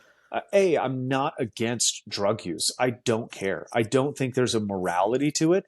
I think you should be honest about your use. I think if you use a substance and it improves your performance, I think you should share that with people. I understand that it's too dangerous because the world is too opinioned to do that, but I wish we would push towards that. It would be great to know, like, hey, Hugh Jackman, like in 2002, whatever, X-Men, you looked like a dweeb, and like, you somehow aged into this muscular, jacked person. Like, how did you do it? And if it's creatine, awesome. Like, what was the dose? And if it was testosterone, cool. Why did you think you needed that, or whatever? Or you're also a lot more tan. Did you use a peptide to tan for that? Like, what achieves this thing? Because that, I think, is the big difference when you look at the Greek mythology. Maybe it started as a fireside tale. I'm sure, like, the Aborigines talk about this as song lines, right? The song line is the tradition. It's the passing down of knowledge. And it has nothing to do with the truth, but it has to do with the efficacy of the story. What can it teach you? And a lot of when we're talking about, flying too close to the sun, you know, that's a metaphor for becoming too obsessed with truth. And we're looking at, demigods and gods and being, cast out from heavenly bodies. None of these things are true, but they do represent values. And when we agree to a value, like we would in like maybe a religion, which I don't even think we agree within religions anymore. Um, I think you're finding common ground. You're agreeing that like, okay, this is worth aiming for. And that's the importance, is just an agreed value system. And so when we have mythology that represents our highest values, it's not that it's true and that nothing else is true. It's that it represents something that humans are capable of. Right? There's a possibility for this aspiration. And I think when we lose aspiration, you can see exactly what it is, because you look at you look at our society and you see the average person is depressed, they have anxiety, they have cynicism, they don't believe in the human animal anymore, they don't believe anything is worthwhile, and people start offing themselves. Like this is really like, man, there's a pandemic, a real pandemic of suicide going on, especially in young males. And not that I think that I can do anything to stop that, but if I could, it would be along the lines of teaching people that finding your own capability, discovering and pushing the limits of what you think you can do, that can completely change your outcome. Now, that doesn't mean you won't face depression. It doesn't mean you won't experience anxiety. It doesn't mean your life is perfect, but it does gear you away from thinking that the world is meaningless and it's not worth trying. Um, it's I always like kind of think back to what drew me to you guys in the first place. Like when for people that don't know, I met Michael and Aaron and these people at their, space that we call NonProphet, which is like kind of like a gym sort of thing. And I was living in Venice at the time. You guys are in Salt Lake City.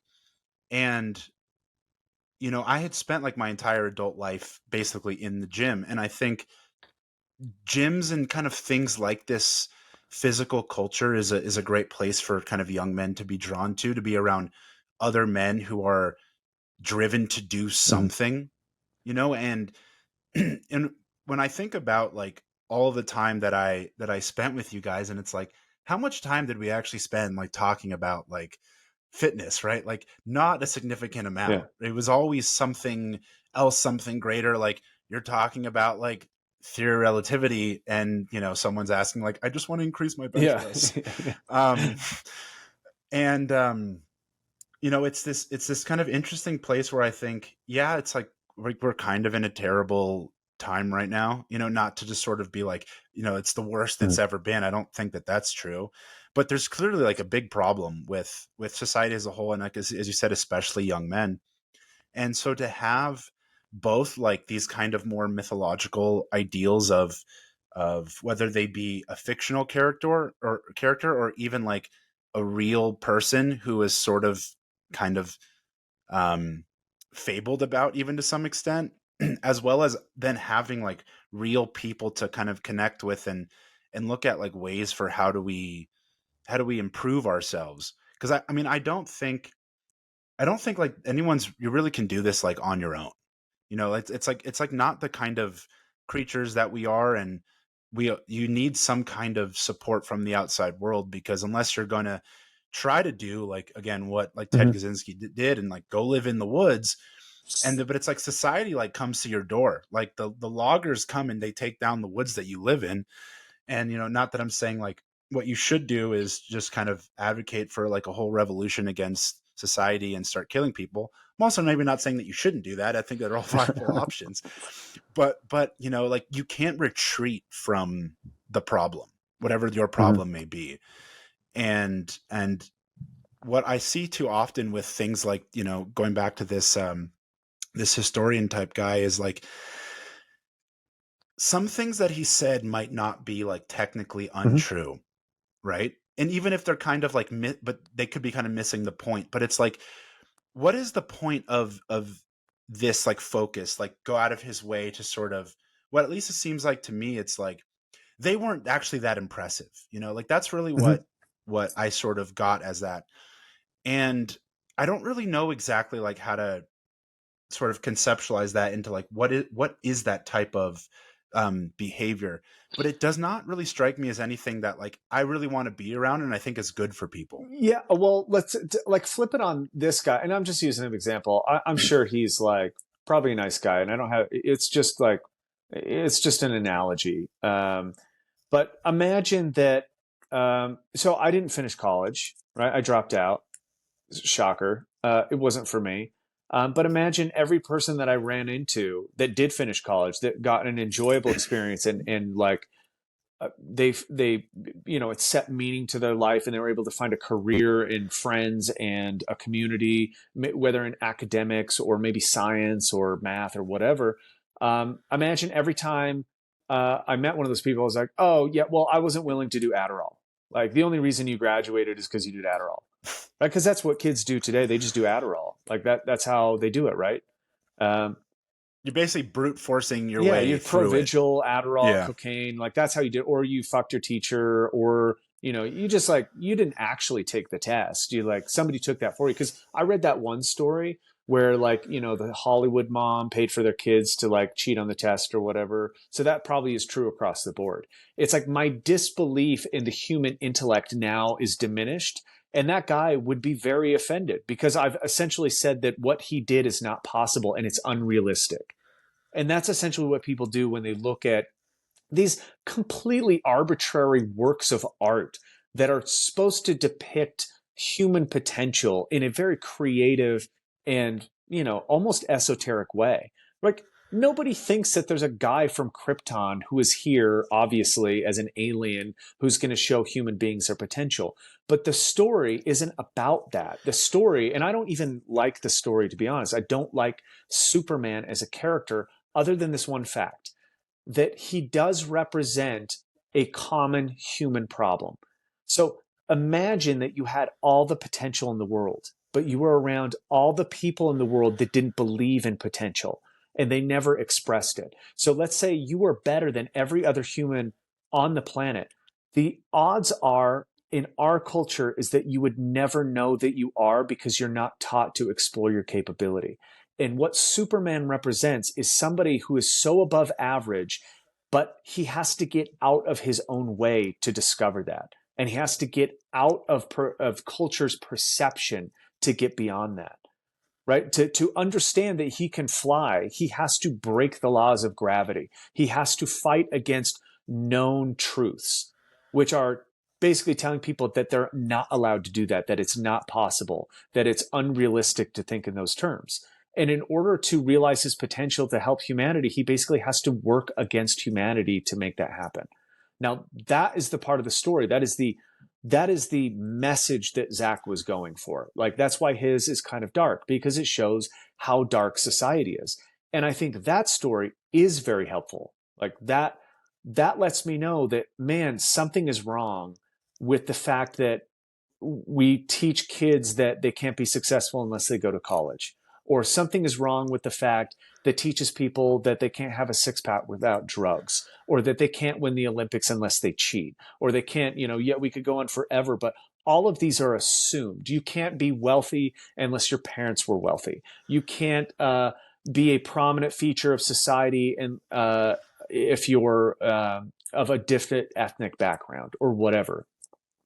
This is one of the problems with homogenization. And, this is why we're very careful with how we talk about things. And I think one of the mistakes that we made a long time ago is we didn't talk enough about it.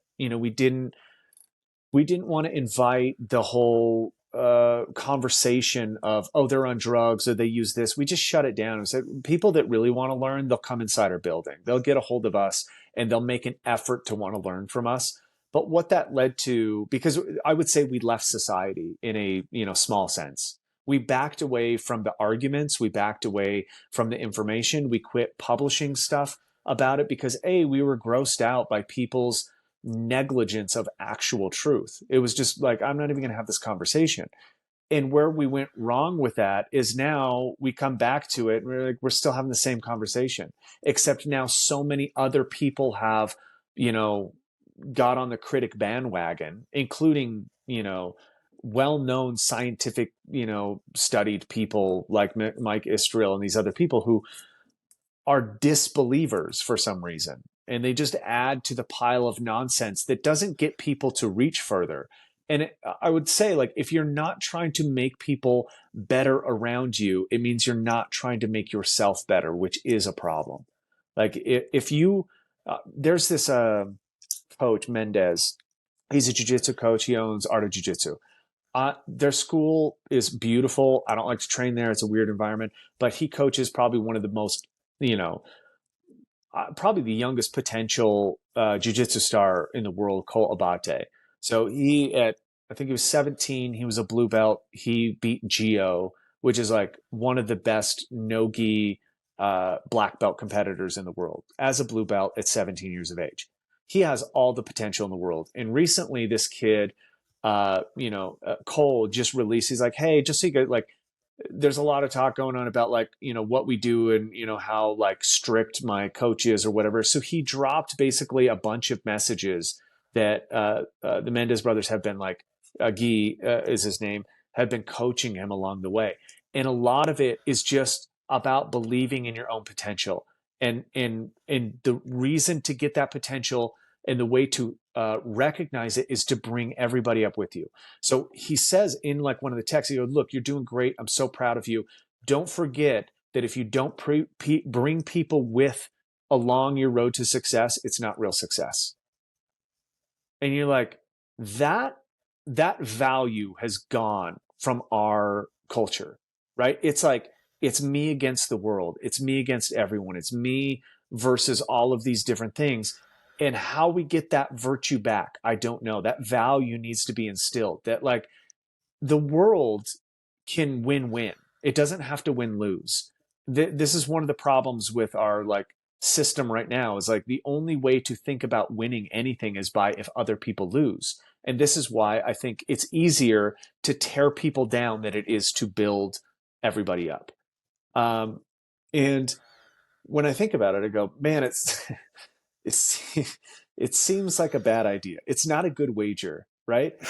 But I don't see any other way, because if I don't go that way, I turn into a cynic, because I go, fuck that guy. And I leave society essentially. I back away, I go sequester myself into the woods. And what's the next option? Bombing people. I don't know. Like, I don't know what goes there. I think Ted Kaczynski was a byproduct of Harvard and the CIA and the MK Ultra program, but he was a byproduct of our culture. And, you know, he waxed on about the harms of technology. And actually, if you read what he wrote today, it doesn't seem so insane. You know, he was a Luddite, but a Luddite in the sense of factory workers that saw the harms in taking skills away from human beings, right? The original factory workers in the like early 1900s were called the Luddite faction. And they were textile workers that didn't want machines replacing human skill because they didn't want humans to lose this ability. And this is really what I think we're looking at, is like technology has been so great, but it has provided nothing that it's promised, right? Nothing. I have a $2,000 phone. I have a $5,000 computer. I've got tens of thousands of dollars of software and engineering to allow me access to improve my life and reduce the amount of work. That has always been the promise of technology, is that it will reduce the amount of work required by a human being, correct? Like, that is the idea. Yes. That is the sole concept. Everything, we're hearing it now. You're going to hear the same argument about AI. It's going to completely revolutionize how people do things and will reduce the amount of work that you actually do. But when we actually look at it, back when we were fucking around with sticks in the dirt and in the mud, we had to work for about 20 hours a week to provide for ourselves, right? To start to enjoy living. So you're talking about some hunting, some gathering, some house building, some shelter repairs, some teaching of children, and the rest became songlines, telling stories, teaching our young how to survive. So 20 hours a week, and we could live like as a human animal. And okay, we don't have golden toilets or whatever the fuck, and we can't masturbate to some robot porn or whatever the thing is, but we had meaning and connection to a tribe. And in every single civilization that you study that fits well within Dunbar's number, they do not have mental disease. It does not exist. There is no anxiety. There's no such thing as depression. There's no such thing as any of that stuff that we're afflicted with now, because there's belonging and group and meaning, and there's core values there. Now, fast forward, we were promised through agriculture that it would become easier, right? Hey, if we just grow our food and we don't have to walk around and gather it, we can have more food. And if we just specialize, we have a couple people that'll be farmers, we can start to trade. And then we had the monetary revolution. We're like, look, instead of trading goods, let's trade like representation of value. It's money. And then we had the industrial revolution where we're like, hey, if we can make machines do this for us and we can use steam power and coal, man, you eventually every human being will have to work. It's going to be like we just hang out all day and let the machines do the work, right? Everybody will be free. But no, at every corner, one human being or a few human beings have weaponized technology to actually enslave people further. So now, today, with the most technology, the most health care, the most access to information, the you could go on, education, everything is accessible at the palm of your hand.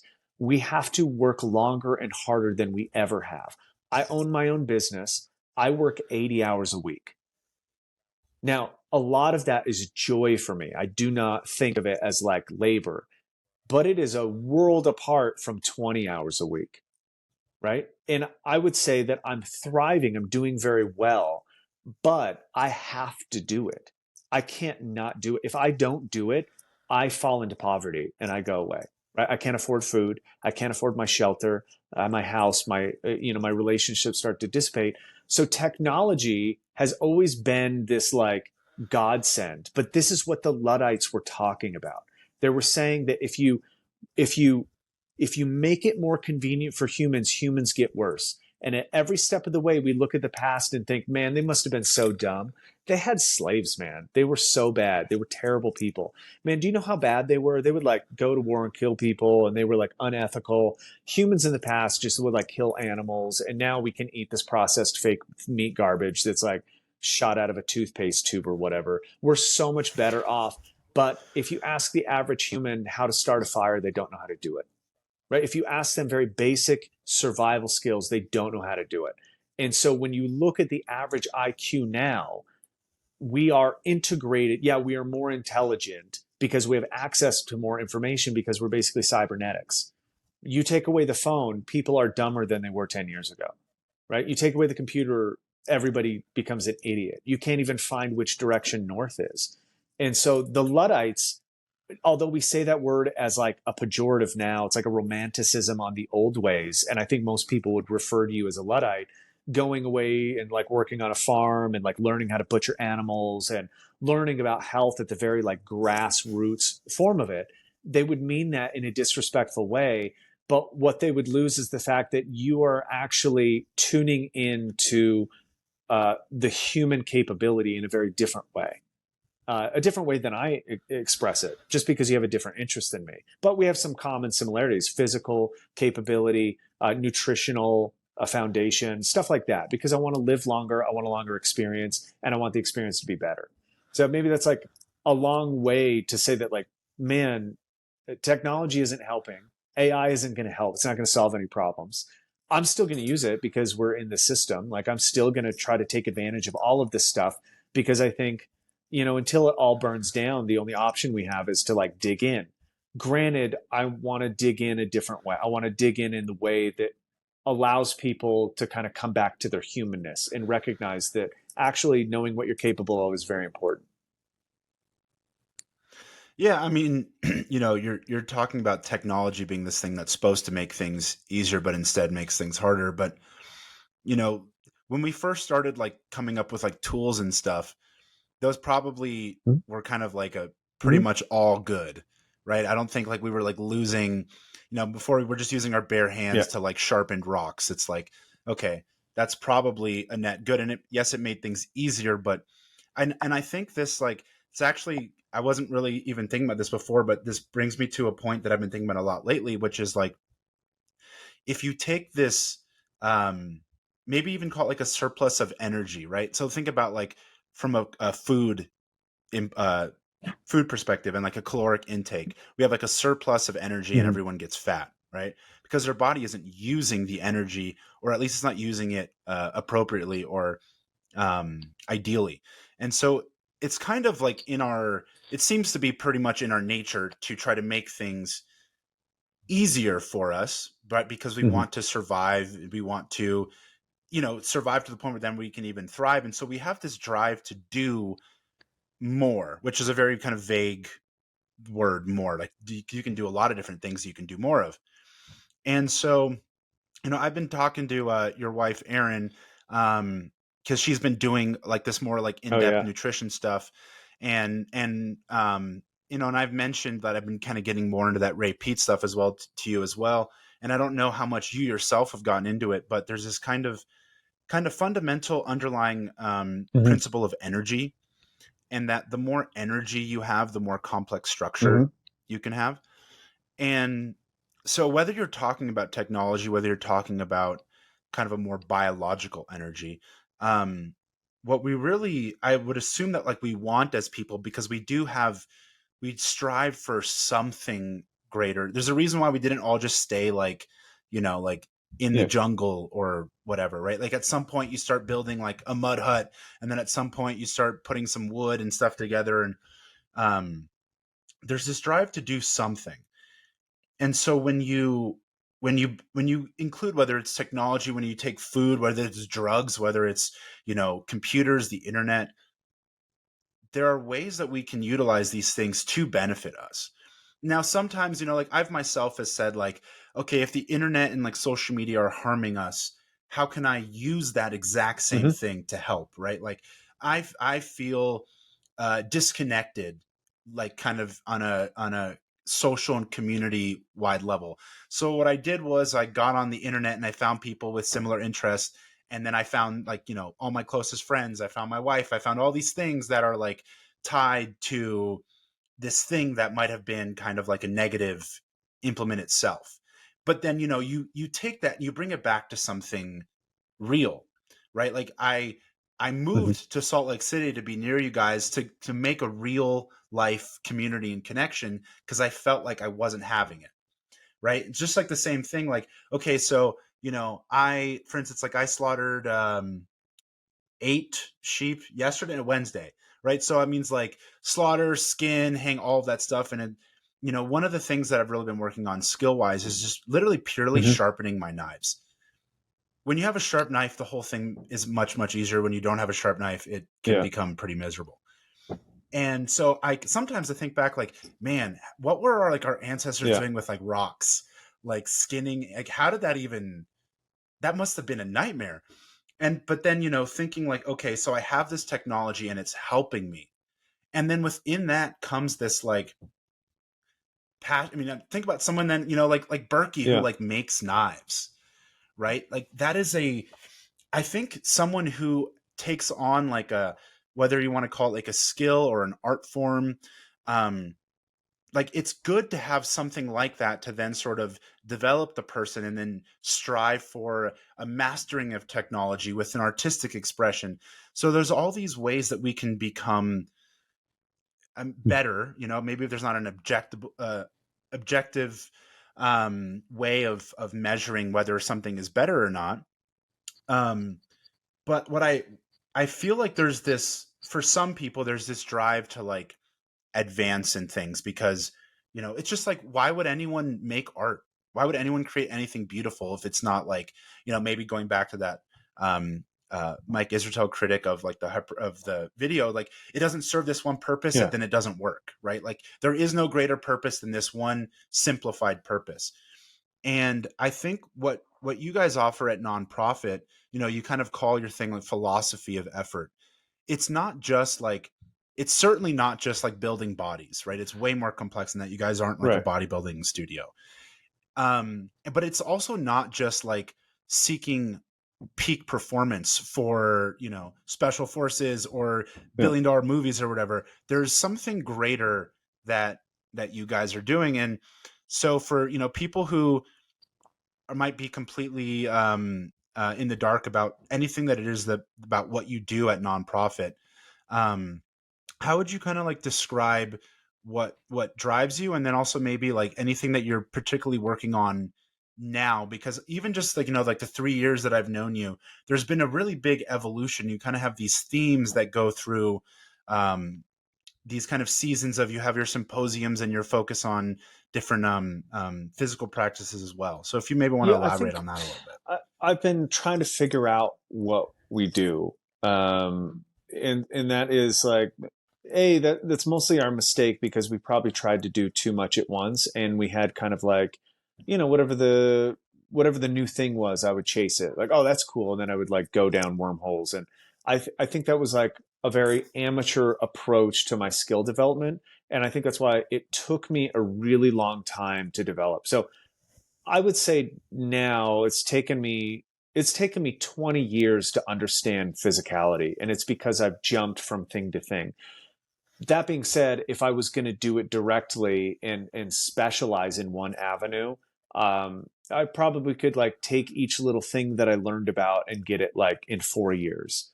But how my brain works, I just kind of have to like jump around. And now I feel like it is finally coming together, whether that's based off of like physiology, nutrition, psychology, physics, something like that. All of these subjects, I'm barely starting to like comprehend and integrate fully, which is funny because it really matches like kind of the definition of consciousness, like by Tononi is like the integrated information theory is kind of based off of this. And again, getting into why we go that direction. But NonProphet was essentially basically to show people how we learned things, right? And it was an excuse to do a project that was art based. It was basically a placeholder for us not knowing what to do, but using our skill set to continue to like provide a service for somebody. So it started as a lot of people wanted to know how we trained people physically. We wanted to talk about it from our aspect and not what consumers were demanding, which is like a program and what exercises and what the diet was like.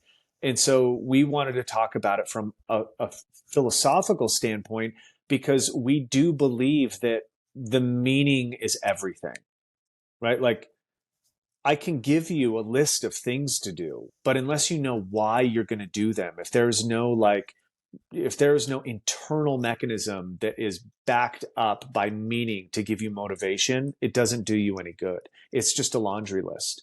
And so like the difference being like you remember, and maybe this didn't happen to you, but like I would have chores. I'd have to mow the lawn. I'd have to do the dishes. I'd have to like clean the rooms, vacuum the house once a week. I'd have to like, I don't think kids do this anymore, but that was like legitimate. If I wanted to go play every day, I had to do some kind of chores, right? No one ever explained to me why. And so it was miserable. It was totally, I was like, oh, fuck, I got to do this thing. But when I came into like this business, I was already kind of like a clean person. Like I knew how to organize stuff, and I liked my own spaces fairly organized. So I had some reason to do it, but I didn't really know why I was doing it until Mark sat down and explained, like, hey, if our place is very organized and we work really hard to make it clean, when people come in here, they have the standard, and they're not like if you meet people that are like different psychologically, they're not nitpicking what you're doing. Like your clean space sets up the impression for what somebody thinks of you before you even know it. So you come into a place and they see dirt or mess or clutter or whatever, and they go, this person is unorganized. They don't know what they're talking about. It's the same thing as like aesthetics. Like you start making these assumptions, and it gave meaning as to why to be clean, as opposed to just do it because you're supposed to, right? And that function changed. So when we decided to like teach people about our stuff, it was like giving reason to it. And one of the reasons is to make meaning for your life. right? The capability allows you access to the world, and that access allows you experience, a conscious experience. So all of this kind of revolves around a lot of Eastern thought, a lot of success and failure, but ultimately our project is basically to just amplify and show a reflection of our life experience, which is, an individual one. I don't think people have to do what we do, but I think people want to know how to change yourself. Right, that is the biggest theme among pretty much anybody seeking anything, is they don't want to be the person they are right now, and they don't know how to do anything different. And I realized this from basically like 10 years working as a hairdresser, that people that came in to like chop their hair off or dye it blue or, do something different with their fringe, all they were talking about was basically, I want the world to know that I'm developing and I'm changing and I'm evolving, and I'm not. So I want to represent it a certain way. And that way, they cut their hair off and their friends go, "Oh my God, you cut your hair off. That's crazy." And they go, "Yeah, you see me, you recognize me in the world. I'm changing and I'm growing and I'm doing this life thing." And it's not until you recognize that that's like just kind of superficial, and that the second that that ends, they're on to the next superficial change, right? I'm changing my hobby. I'm changing my likes and my dislikes. I'm changing my gender, well, whatever it ends up being. What I recognize is that people want true transformation. They want to experience the world as somebody else, most times, as themselves, but as the developed part of themselves. And yeah, So, no, well, go for it. then, sorry to cut you off, but then do you think like that kind of brings it back to a point that like, okay, maybe some of these things are cheating if it changes you to the extent that you don't actually have to do the thing, Yeah. right? Like we were Mm-hmm. talking about these drugs, right? Like I actually met someone recently who lost like 50 pounds in 6 months on Ozempic, and he's like, yeah, I just don't really have like an appetite anymore. But he's like all about it. Mm-hmm. He thinks it's like amazing.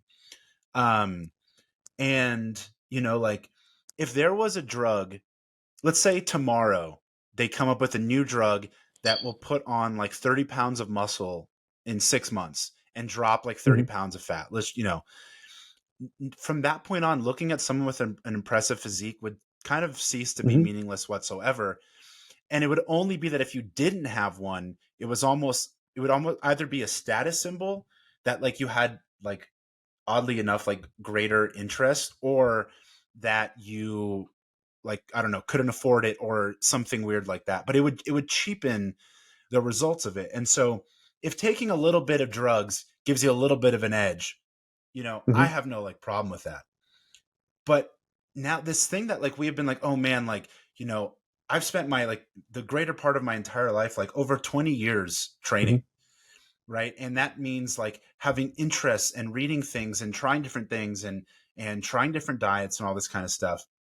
Now that doesn't mean that if someone looks good without having to do that, Mm-hmm. I don't resent them for that, because I think if you actually have um, an interest in this stuff, it goes beyond just like a simple look thing, where there's an actual appreciation for um, even like the quality of the look. Like just like you were saying, like you can take someone and throw a bunch of muscle on them and lose fat on them, and they will sort of fit this like objective good because they have fat and they don't have muscle.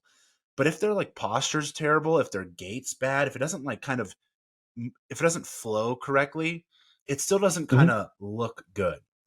Um and so I wonder like if because people even say the only person you're cheating is yourself Mm-hmm. if you like take shortcuts.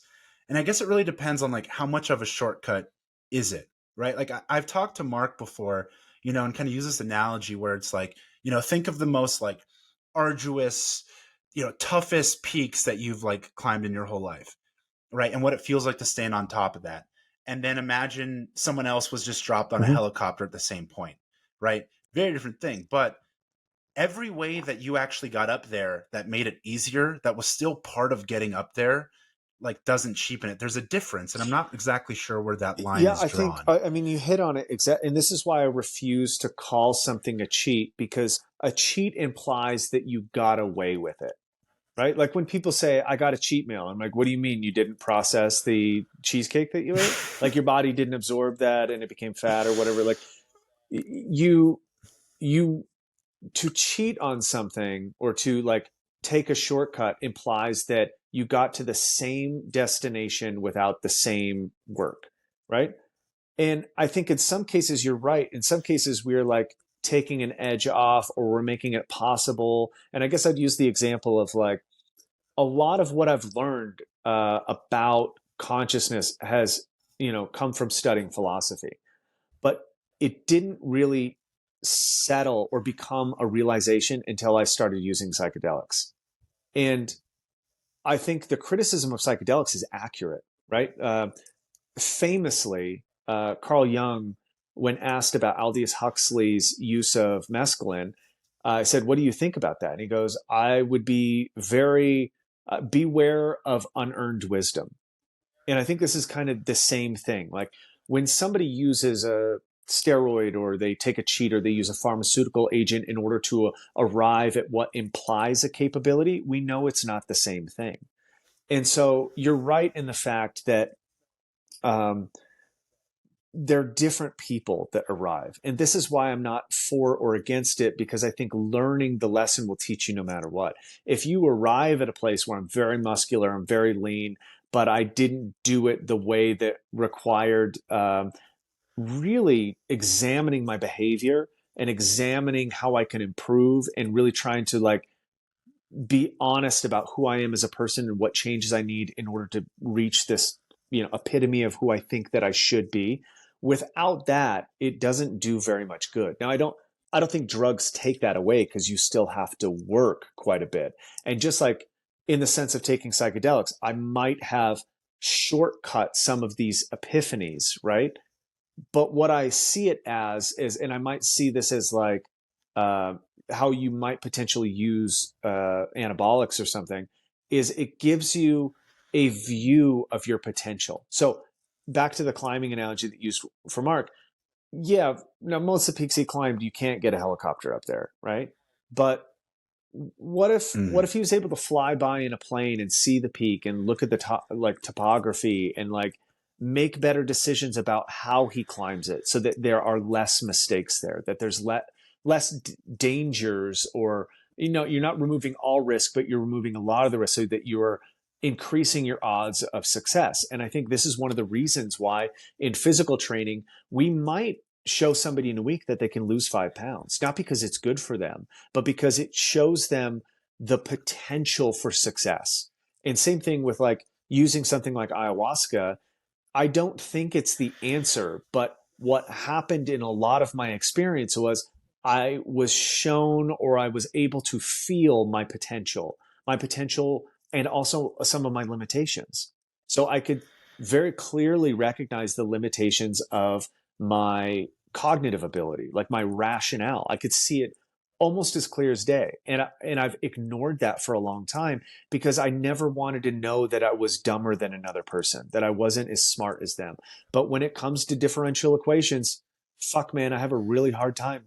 Like I am not very clear on what is happening. And that is just the obvious thing. Now, I can long divide like a motherfucker. I know variable sequences. I can understand irrational numbers. But when it comes to certain things in pure logic, I know where the limitation is. And now, could I spend some time and push that a little bit? Yeah, but I saw my potential.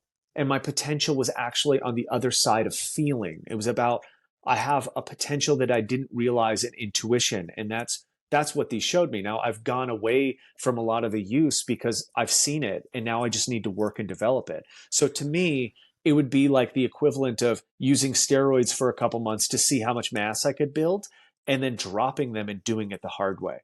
Now, I don't think that would be the exact same thing because essentially when you're looking at the definition of success, you're looking at deferred gratification in any subject that you talk about. The more deferred gratification you have, the more successful you are. So if I can, and you see this in people's language, like you're starting a podcast, you want this podcast to be seen by people. You want people to recognize that you have something important to share with them and you have access to people and conversations that could really change their life.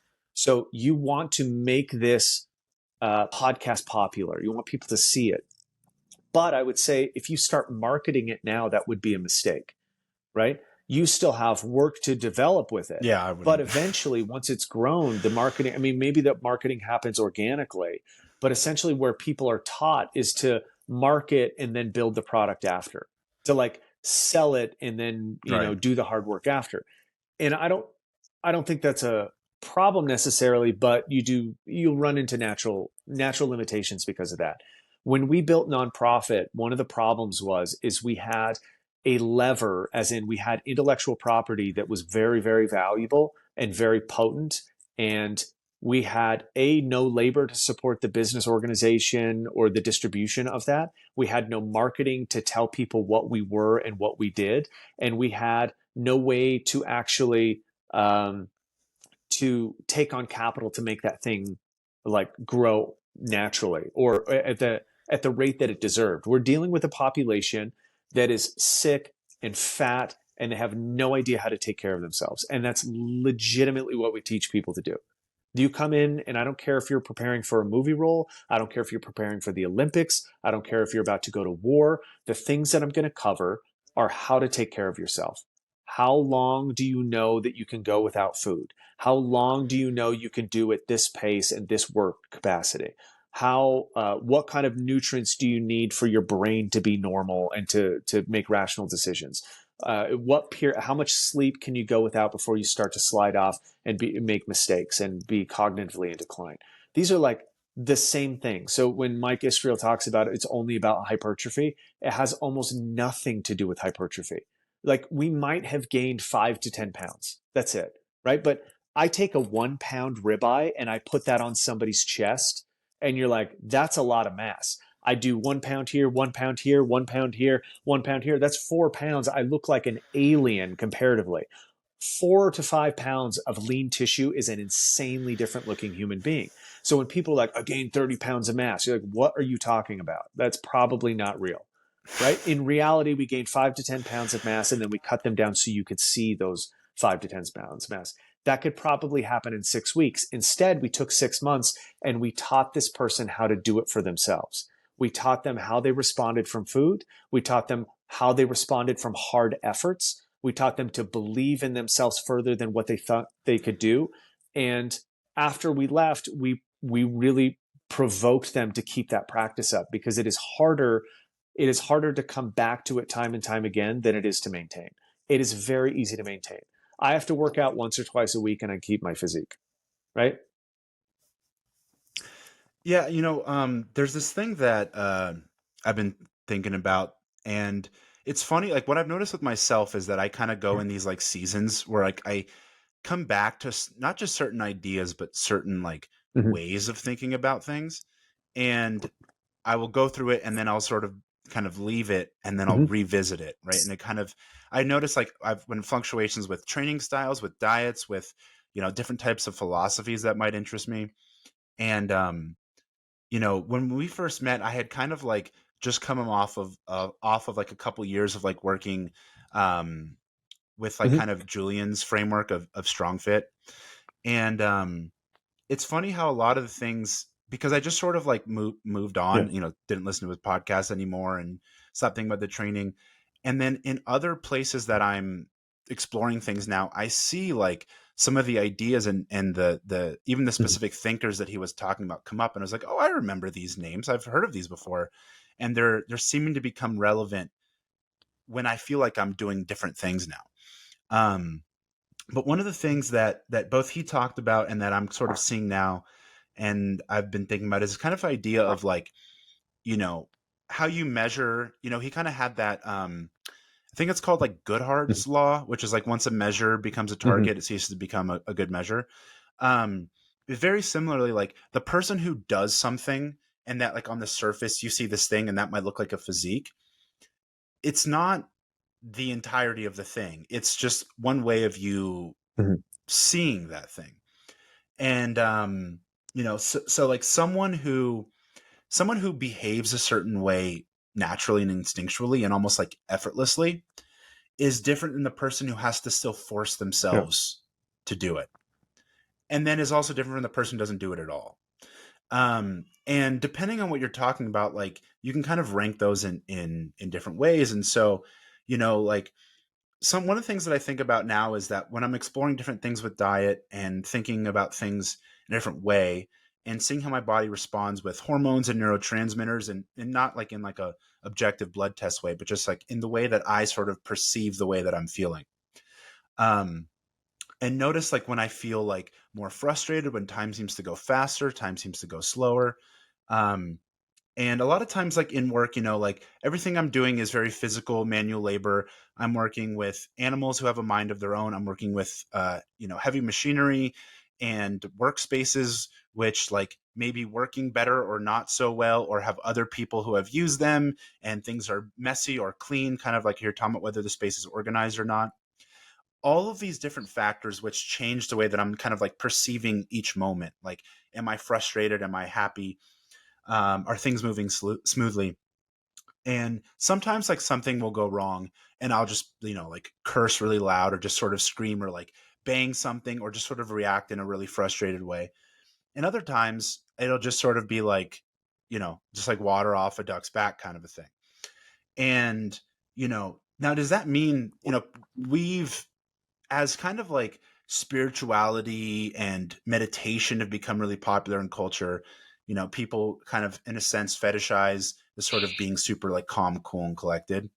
But like, does not having an outburst that you had to like force yourself out of versus just being like, that's cool, man. Like, I got it. I'll work with it. And also just letting it out, expressing that thing, and then kind of going back to what you were doing as opposed to this continuously restricted type of sense. And so someone who's calm, someone who outbursts, someone who's calm, they're not just the same thing because you are measuring it as calm or outburst. A physique isn't good because, like I was saying earlier, just because it has muscle and low body fat, right? There's how did you get there? Kind of how is it really put together? Like what is the kind of more subjective impression of it as opposed to just this thing on the surface that in our kind of culture now where like people see things, I want that thing.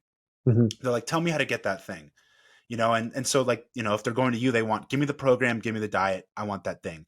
Thinking that if they are not a like giant movie star in some foreign country, in some weird situation, working with you in person with the same things on the line, that they're actually doing anything resembling the same thing. They want the feeling or what they have sort of conceptualized Mm-hmm. as the idea of the thing and then get that thing. And so that one thing that Julian would say is that like he used to program these 400-meter like sandbag carries Mm-hmm. at the end of every workout, and you would take like 100 pound, 150 pound, however heavy of a sandbag you could carry that you weren't allowed to drop for 400 meters. Yeah, it's And this terrible. it's brutal, right? I would do it with a Yeah. 120-pound bag, I think. And like your back is Yeah. just killing you, like everything around your glutes, like your arm, everything is going nuts. And people would often skip it, right? Because it was sort of seen as Mm-hmm. like extra, because it doesn't feel like it gives you that Yeah. like boost of like muscle or strength or performance. Though it's both like it's holding your entire like structure together, like it's teaching your structure to have Mm-hmm. insane amounts of strength endurance so that when you are doing these more dynamic things it's more resilient, and also just mentally like, can you do this thing? But he would say like the person who just does that at the end of every workout because like they just do is different than the person who has to sit there looking at their programming notebook being like, ah, fuck, I got to do this sandbag workout, Mm-hmm. and forces himself to do it. And he would say it's like you don't it's not that you have to do the Who sandbag carries, does you have it? to become the Yeah. person who does the sandbag carry. And I think that's like a major thing that is missing from our culture. And it's what you are talking about, what you guys focus on is like, how do you get someone to change their life? Not how do you like, Mm-hmm. I'm going to do a 30-day challenge. You're going to look great. We're going to take before and after pictures. You're going to have a six pack now. We did this really restrictive diet. And then like, that's golden. It's like, great. What happens now? Because I didn't actually change myself as a person. I was just put in this confined situation So for what I a would say short to period of that, time. this is kind of creepy, but this is relevant. We are trying to get people to be autonomous. Like the more people around me that are able to take care of themselves and people around them, the better your community, the better your tribe or whatever, because you have people that don't rely on you, in which case they're the best people to rely on. Like, so when something goes wrong, you basically have people that are very self-aware and have access to capability to help any kind of situation that could come about. So that's kind of the inherent goal. And when you ask, how do you do that? And you're like, well, the state figured this out a long time ago. Like, state as in organized government figured out people manipulation way before. But instead of autonomy, because that leads to all sorts of opinions about things from a lower class that should decide how the elites live as opposed to the poor people live. And we're just talking about class warfare.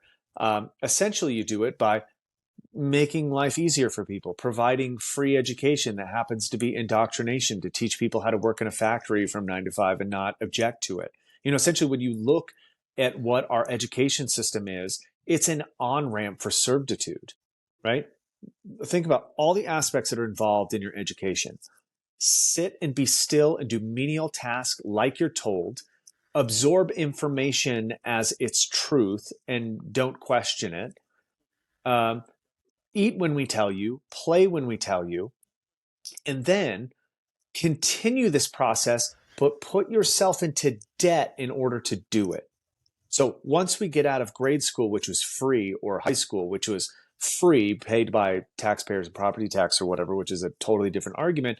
Now you're going to go into $100,000 to $200,000 in debt in order to carry on the same servitude behavior, because that will solidify your commitment to the community that after you get out of school, you will have to work for a certain period of time in order to pay back the loan that you took out in order to be indoctrinated by the system. And that is how you control people. Now, we want a similar outcome, except we want different means, and we want individual means. So essentially, when it comes down to this, sounds like a bad way to say what we're doing, but you look at that system, you go, cool. The way to change people is to educate them. Like, that is what we do. I don't train people, because training people is holding a treat over somebody's face and getting them to bite and then telling them good boy. I don't coach people because it's just telling people what to do, right? And they assume that they can be like you. Like, people come in like, how do I lose weight? And I go, do 3x10 bench press or whatever and eat this kind of thing. And then they never really learn how to do it. But when you want to change somebody, you teach them how to do it. So when somebody comes in to our gym, or even if it's a virtual interaction, mostly what we're trying to do is to get them to ask better questions as opposed to trying to answer their questions. So a big mistake I think is made is people think that I have the answers, right? So this came up because I did that AMA yesterday. This came up probably 10 times. What's the program? Like, what did Henry eat? What were the macro breakdown? What was the percentage of calories broken into carbohydrates? They want very specific numbers. And my reply was, do you want to know his inseam size? Right? Like, he has a 30 inseam. You know, does that help you? No, because what are you going to do? Put on his fucking pants? He is a I have the same inseam, and so you're that about means 200 pounds, so maybe the macros would fit you, but it doesn't teach you what is going on at the base level, which is, what are you, I always ask back when people ask, what should I eat? What are you facing that lets you know that you shouldn't be eating the way that you're eating? Yeah. Well, the way you were kind of talking about like running a business and thing, right? It's like you're worried about how to like run Mm-hmm. $1 million, $1 billion business, but like you Mm-hmm. don't have a product and you don't have a Mm-hmm. brand, you don't have a mark, you don't have anything. And so what happens is people get ahead of themselves. And so the same thing with like, Mm-hmm. whether it's taking steroids or asking for this program, it's like you should already be like a physical specimen when you're like Yes. asking for Yeah. like nuances and differences, right? Like there's that like famous Yeah. Apollo Ono quote, right? The speed skater who was like, I did push-ups and my legs got bigger because I was so new to Mm-hmm. it that any stimulus was working. And so, you need to get to the point where like you're worthy of the specification because it Yeah. actually makes a difference at that point. Like, all I wanted to make sure when I started my podcast was that I just Yeah. had like clear audio. right? Because it drastically, like, you know, and I'm still struggling to get it right, Yeah. but I'm trying to figure it out. But it's like before I was like, well, I need like a super high def 8K camera and I want it to look really nice and like I need a studio and stuff. And it's like, why, you know, let's first, like, before you need to worry about your packaging, you Yeah. need a product to go in the packaging first. Um, and people always get ahead of themselves, and you can always tell, like, when someone comes to you for advice, like, oh, can you kind of give them a little bit of like a modulation which is going to Mhm. like give them a little bit of a boost, versus like, they're looking for Yeah. like the secret, right? They're looking for the thing, like, you know, the pill, the bottle, the whatever the thing is that does all the work for them. That's the secret to being successful, to enlightenment, to, you know, being jacked, to being rich. Like, it's all the same thing at the end of the day. And you can see it in the person who's coming to you, like how close they really are I to that can't thing in the remember if first this is place. John Woodencoat, because all of it, I mean, you might as well just say that it's like, it doesn't really matter. But the saying is pretty good, that the best in the world never don't do the basics, right? They're always doing the Right. fundamental things, but consistently and over time. And that is really hard. Is what I tell everybody. Is like, do you want the answer that makes you think that you can do the same thing, or do you want the answer that gets you to give up on doing the thing? Right? Like, so when people are like, how long did it take for Henry to get in shape? I'm like, do you want the answer that makes you think you can replicate it, or do you want the answer that makes you think that knowing is a waste of time? Because I could say 6 weeks, or I could say it's a fucking lifetime. And whatever sells you the idea is what I'll give you the answer for. Like, you're obviously shopping for answers, because if you were interested in transforming, you wouldn't be asking me how long it takes. You would be already doing it. Right? It's like this Right. is, most things are not done based off of a lack of knowledge or information or a lack of motivation. Now, recently, I would say we've switched in the past 2 decades. There are very few things that are not done based off of lack of knowledge. Very few. There really isn't. Like, think how easy it is. How do you lose weight? Google it, right? Right. Everybody knows, and they don't want Yeah. to talk about it. They want to, push the bar and call obesity a genetic disorder or whatever. But pretty much everybody knows that they need to start paying attention to their eating habits, right? That's, I think, pretty well information. Why haven't you done it? Because I'm not motivated to. Okay, so come back and ask me when you're in a worse position and you're desperate for change. This becomes every conversation, Yeah. which is like, how do I get stronger? Well, how strong are you now? They're like, I don't know. Well, then how would I know how to get stronger? Because I don't even know where you're starting. And I'm like supposed to make an opinion about where you're supposed to go, but you don't even know where you're standing. And you're like, well, what's the measurement? Exactly. What is strong to you? Like, oh, well, I can squat 100 pounds. Awesome. Now we can start having a conversation about why that represents strength to you and how to get that representation of strength better. But until you know where you're at, there's really nowhere to go. And most questions are not, they're identifying where there's potential places to go, but never revealing potential starting places, which is, hey, I'm 40 years old. I played, the last time I did anything active, I was in high school. I've eaten nothing but Doritos and beer for 20 years. Um, how can I look like this? And I'm like, you can't. You fucking missed the boat, right? It's impossible. But you can. It Yeah. doesn't mean you can't get better. It just means you can't look like, a guy from 300 or whatever. Like that time period when you were so busy, like eating shitty food for those 20 years, you were slowly passing up the opportunity to be that person. Just like, if I wanted to deadlift 1,000 pounds, I can't. The boat has moved on that, right? That starts at age 15, and I start taking copious amounts of drugs and training powerlifting exclusively, and still I might not be able to get it. But now at 40, with like a max deadlift of 495, I'm never gonna fucking get it, right? That's like impossibility. So it when we talk to people, I think one of the functions that we're pretty good about, and also very frustrating and not very popular because of this, is because we'll tell people legitimately what they actually need to work on. And because it's a real answer, it comes down to the motivation thing. And so we say goodbye to people because we go, okay, you have the knowledge. Now what? Like, you know what to do. Show up here 6 days a week for 1 hour and your life will change. And you go, oh, yeah, well, I got work. Oh, that's fine. You didn't ask me how to rearrange your life. You asked me how to do the thing that would change it. It's up to you to actually change it. I don't give a fuck. Just show up here and make it work. And if you can't, then I'm not interested.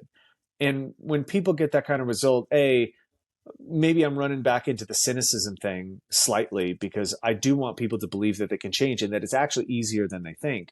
But also, there's this level of realism that needs to be thrown up, which is you can't do everything. Well, and think about the amount of effort and time you'd have to put into trying to get such a person to actually change their Mm-hmm. mindset on getting that thing, and how much time that would take you away from the people who are actually already coming to you, who are prepared Right. to be changed, right? Like, you're going to lose the people that are ready for it because, and my very first like coaching job, like the guy I was shadowing, I would go to every single person in Mm-hmm. class whose like technique wasn't right and was being like, you need to do this. Yeah. And he's like, dude, you can't save everyone. Yeah. There's 20 people in this class. They're here for an hour and Yeah. 99% of them don't 100%. actually care. Right. And that doesn't mean that like, you don't actually Mm-hmm. give them your coaching. What you do is you give them enough that you can, one, because everyone in the class is still deserving of your attention, that then at some point they might go, you know what, like, can you help me with my form a little bit because I'm running Yeah. into this problem? And he goes, okay, now they're ready to learn. Right. But then you're missing out on the people who were ready when you get distracted by the thing. And again, it's the same thing as the building a business thing or the body thing, is people just continuously putting the cart before the horse. Because honestly, it feels like sometimes having a certain amount of like disconnect from the end goal, Yeah. it's sort of like, it's like a cop out, right? It's like, well, if I can't look like a little superhero, then like, in 6 weeks from being Yeah. Homer Simpson, like, then what's even the point, man? you know it's very simple to, like what you said, like, people want to change the world before it changes themselves, is because Yeah. they can't actually change the world, right? That's not like a physical possibility for you to change how everything works. But if you put your effort into that, you delude yourself into that you're actually doing something, versus if you don't actually like get your diet in check and you every like year you gain another like 10 pounds, in the mirror Yeah. you are being faced with your failure, versus like this, like, well, the system, man, it's here to like do this, and so we need to like have a revolution. It's like, so there's not really like anything tangible giving you feedback. And like, people might consider the kind of stuff that we're into to be like, potentially vain or materialistic or whatnot. But when you realize that this is a representation of your, like you Mm-hmm. said, if someone who's really lean, of your discipline, of your state of health, and where your priorities lie, it's a great way to then kind of put things together so that you can do other stuff, right? Like, everyone who I've met through you and your space is like an impressive person in something else, right? It's like the thing that we share in common is that like we like to work out and Mm-hmm. have like, Mark torture us or something.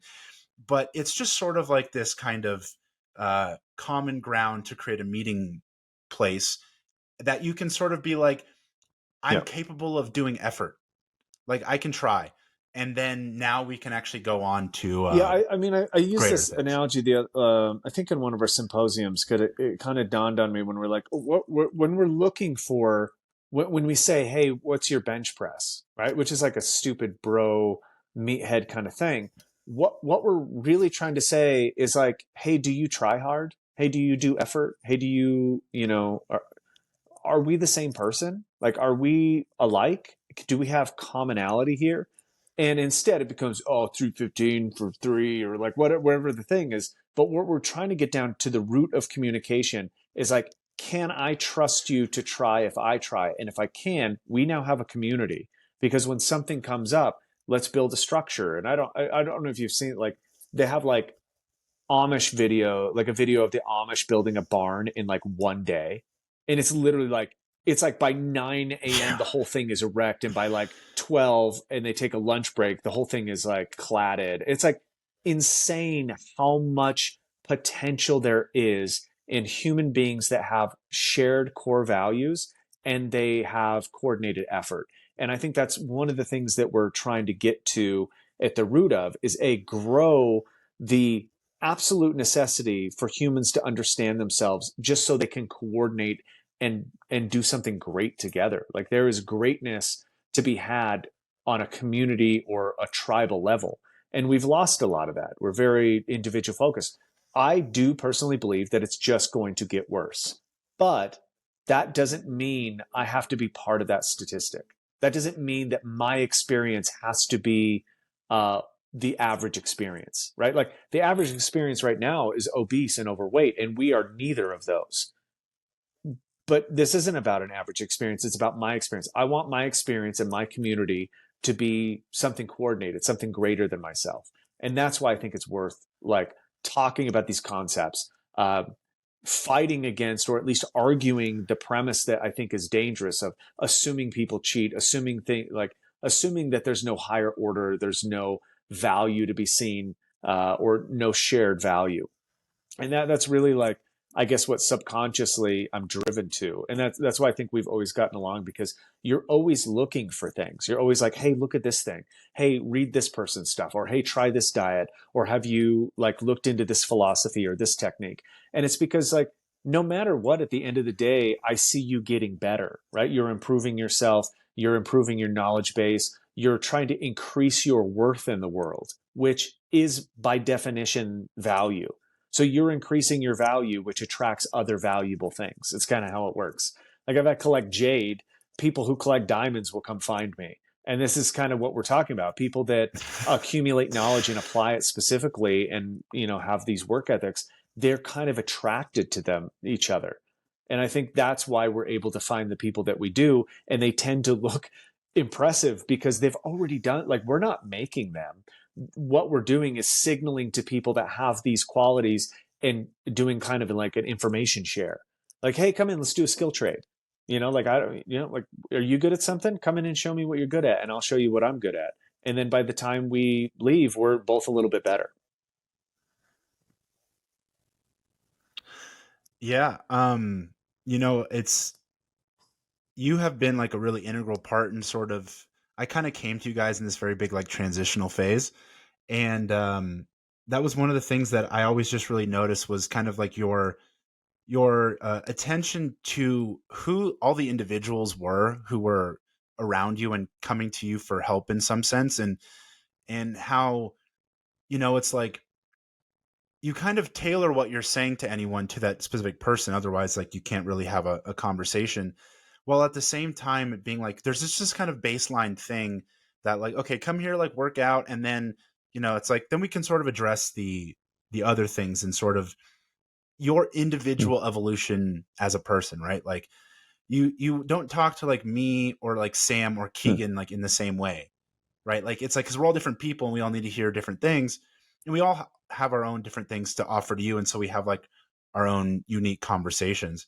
And so I think it's cool to have those relationships, and then in these like greater community settings where like it's kind of well, you also have this recognition that it's like, okay, I'm not like the only person in the world. Like other people have not just like value, but like everyone kind of needs attention. And so by whenever I've tried to describe what it is that you guys do and say, oh, I'm going out for this like event, and I was like, it's not really, Right. a lot of people don't know what the word symposium is, right? But it's not like a seminar. You guys aren't No. dictating to the crowd like a seminar is, right? It's a shared experience where, and I've said this many times, where like often the most meaningful thing that is said at one of your symposiums is said by someone Mm.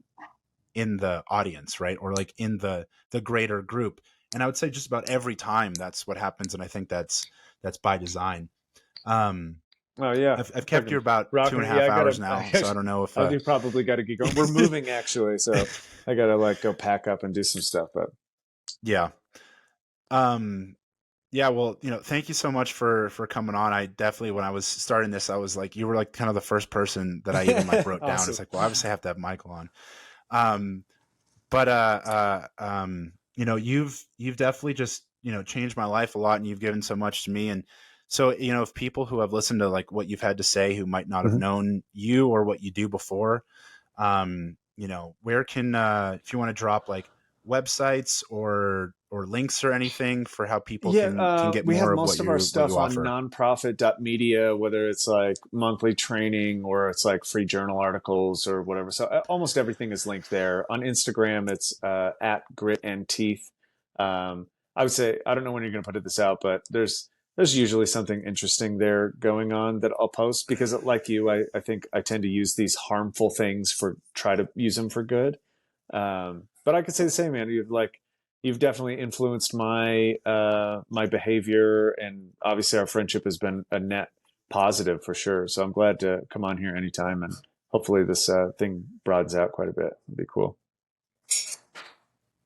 Yeah. Yeah, hopefully we can I'll wrap up the episode here, but hopefully we Oh can yeah, meet for up in sure. person. It's been like almost a year now.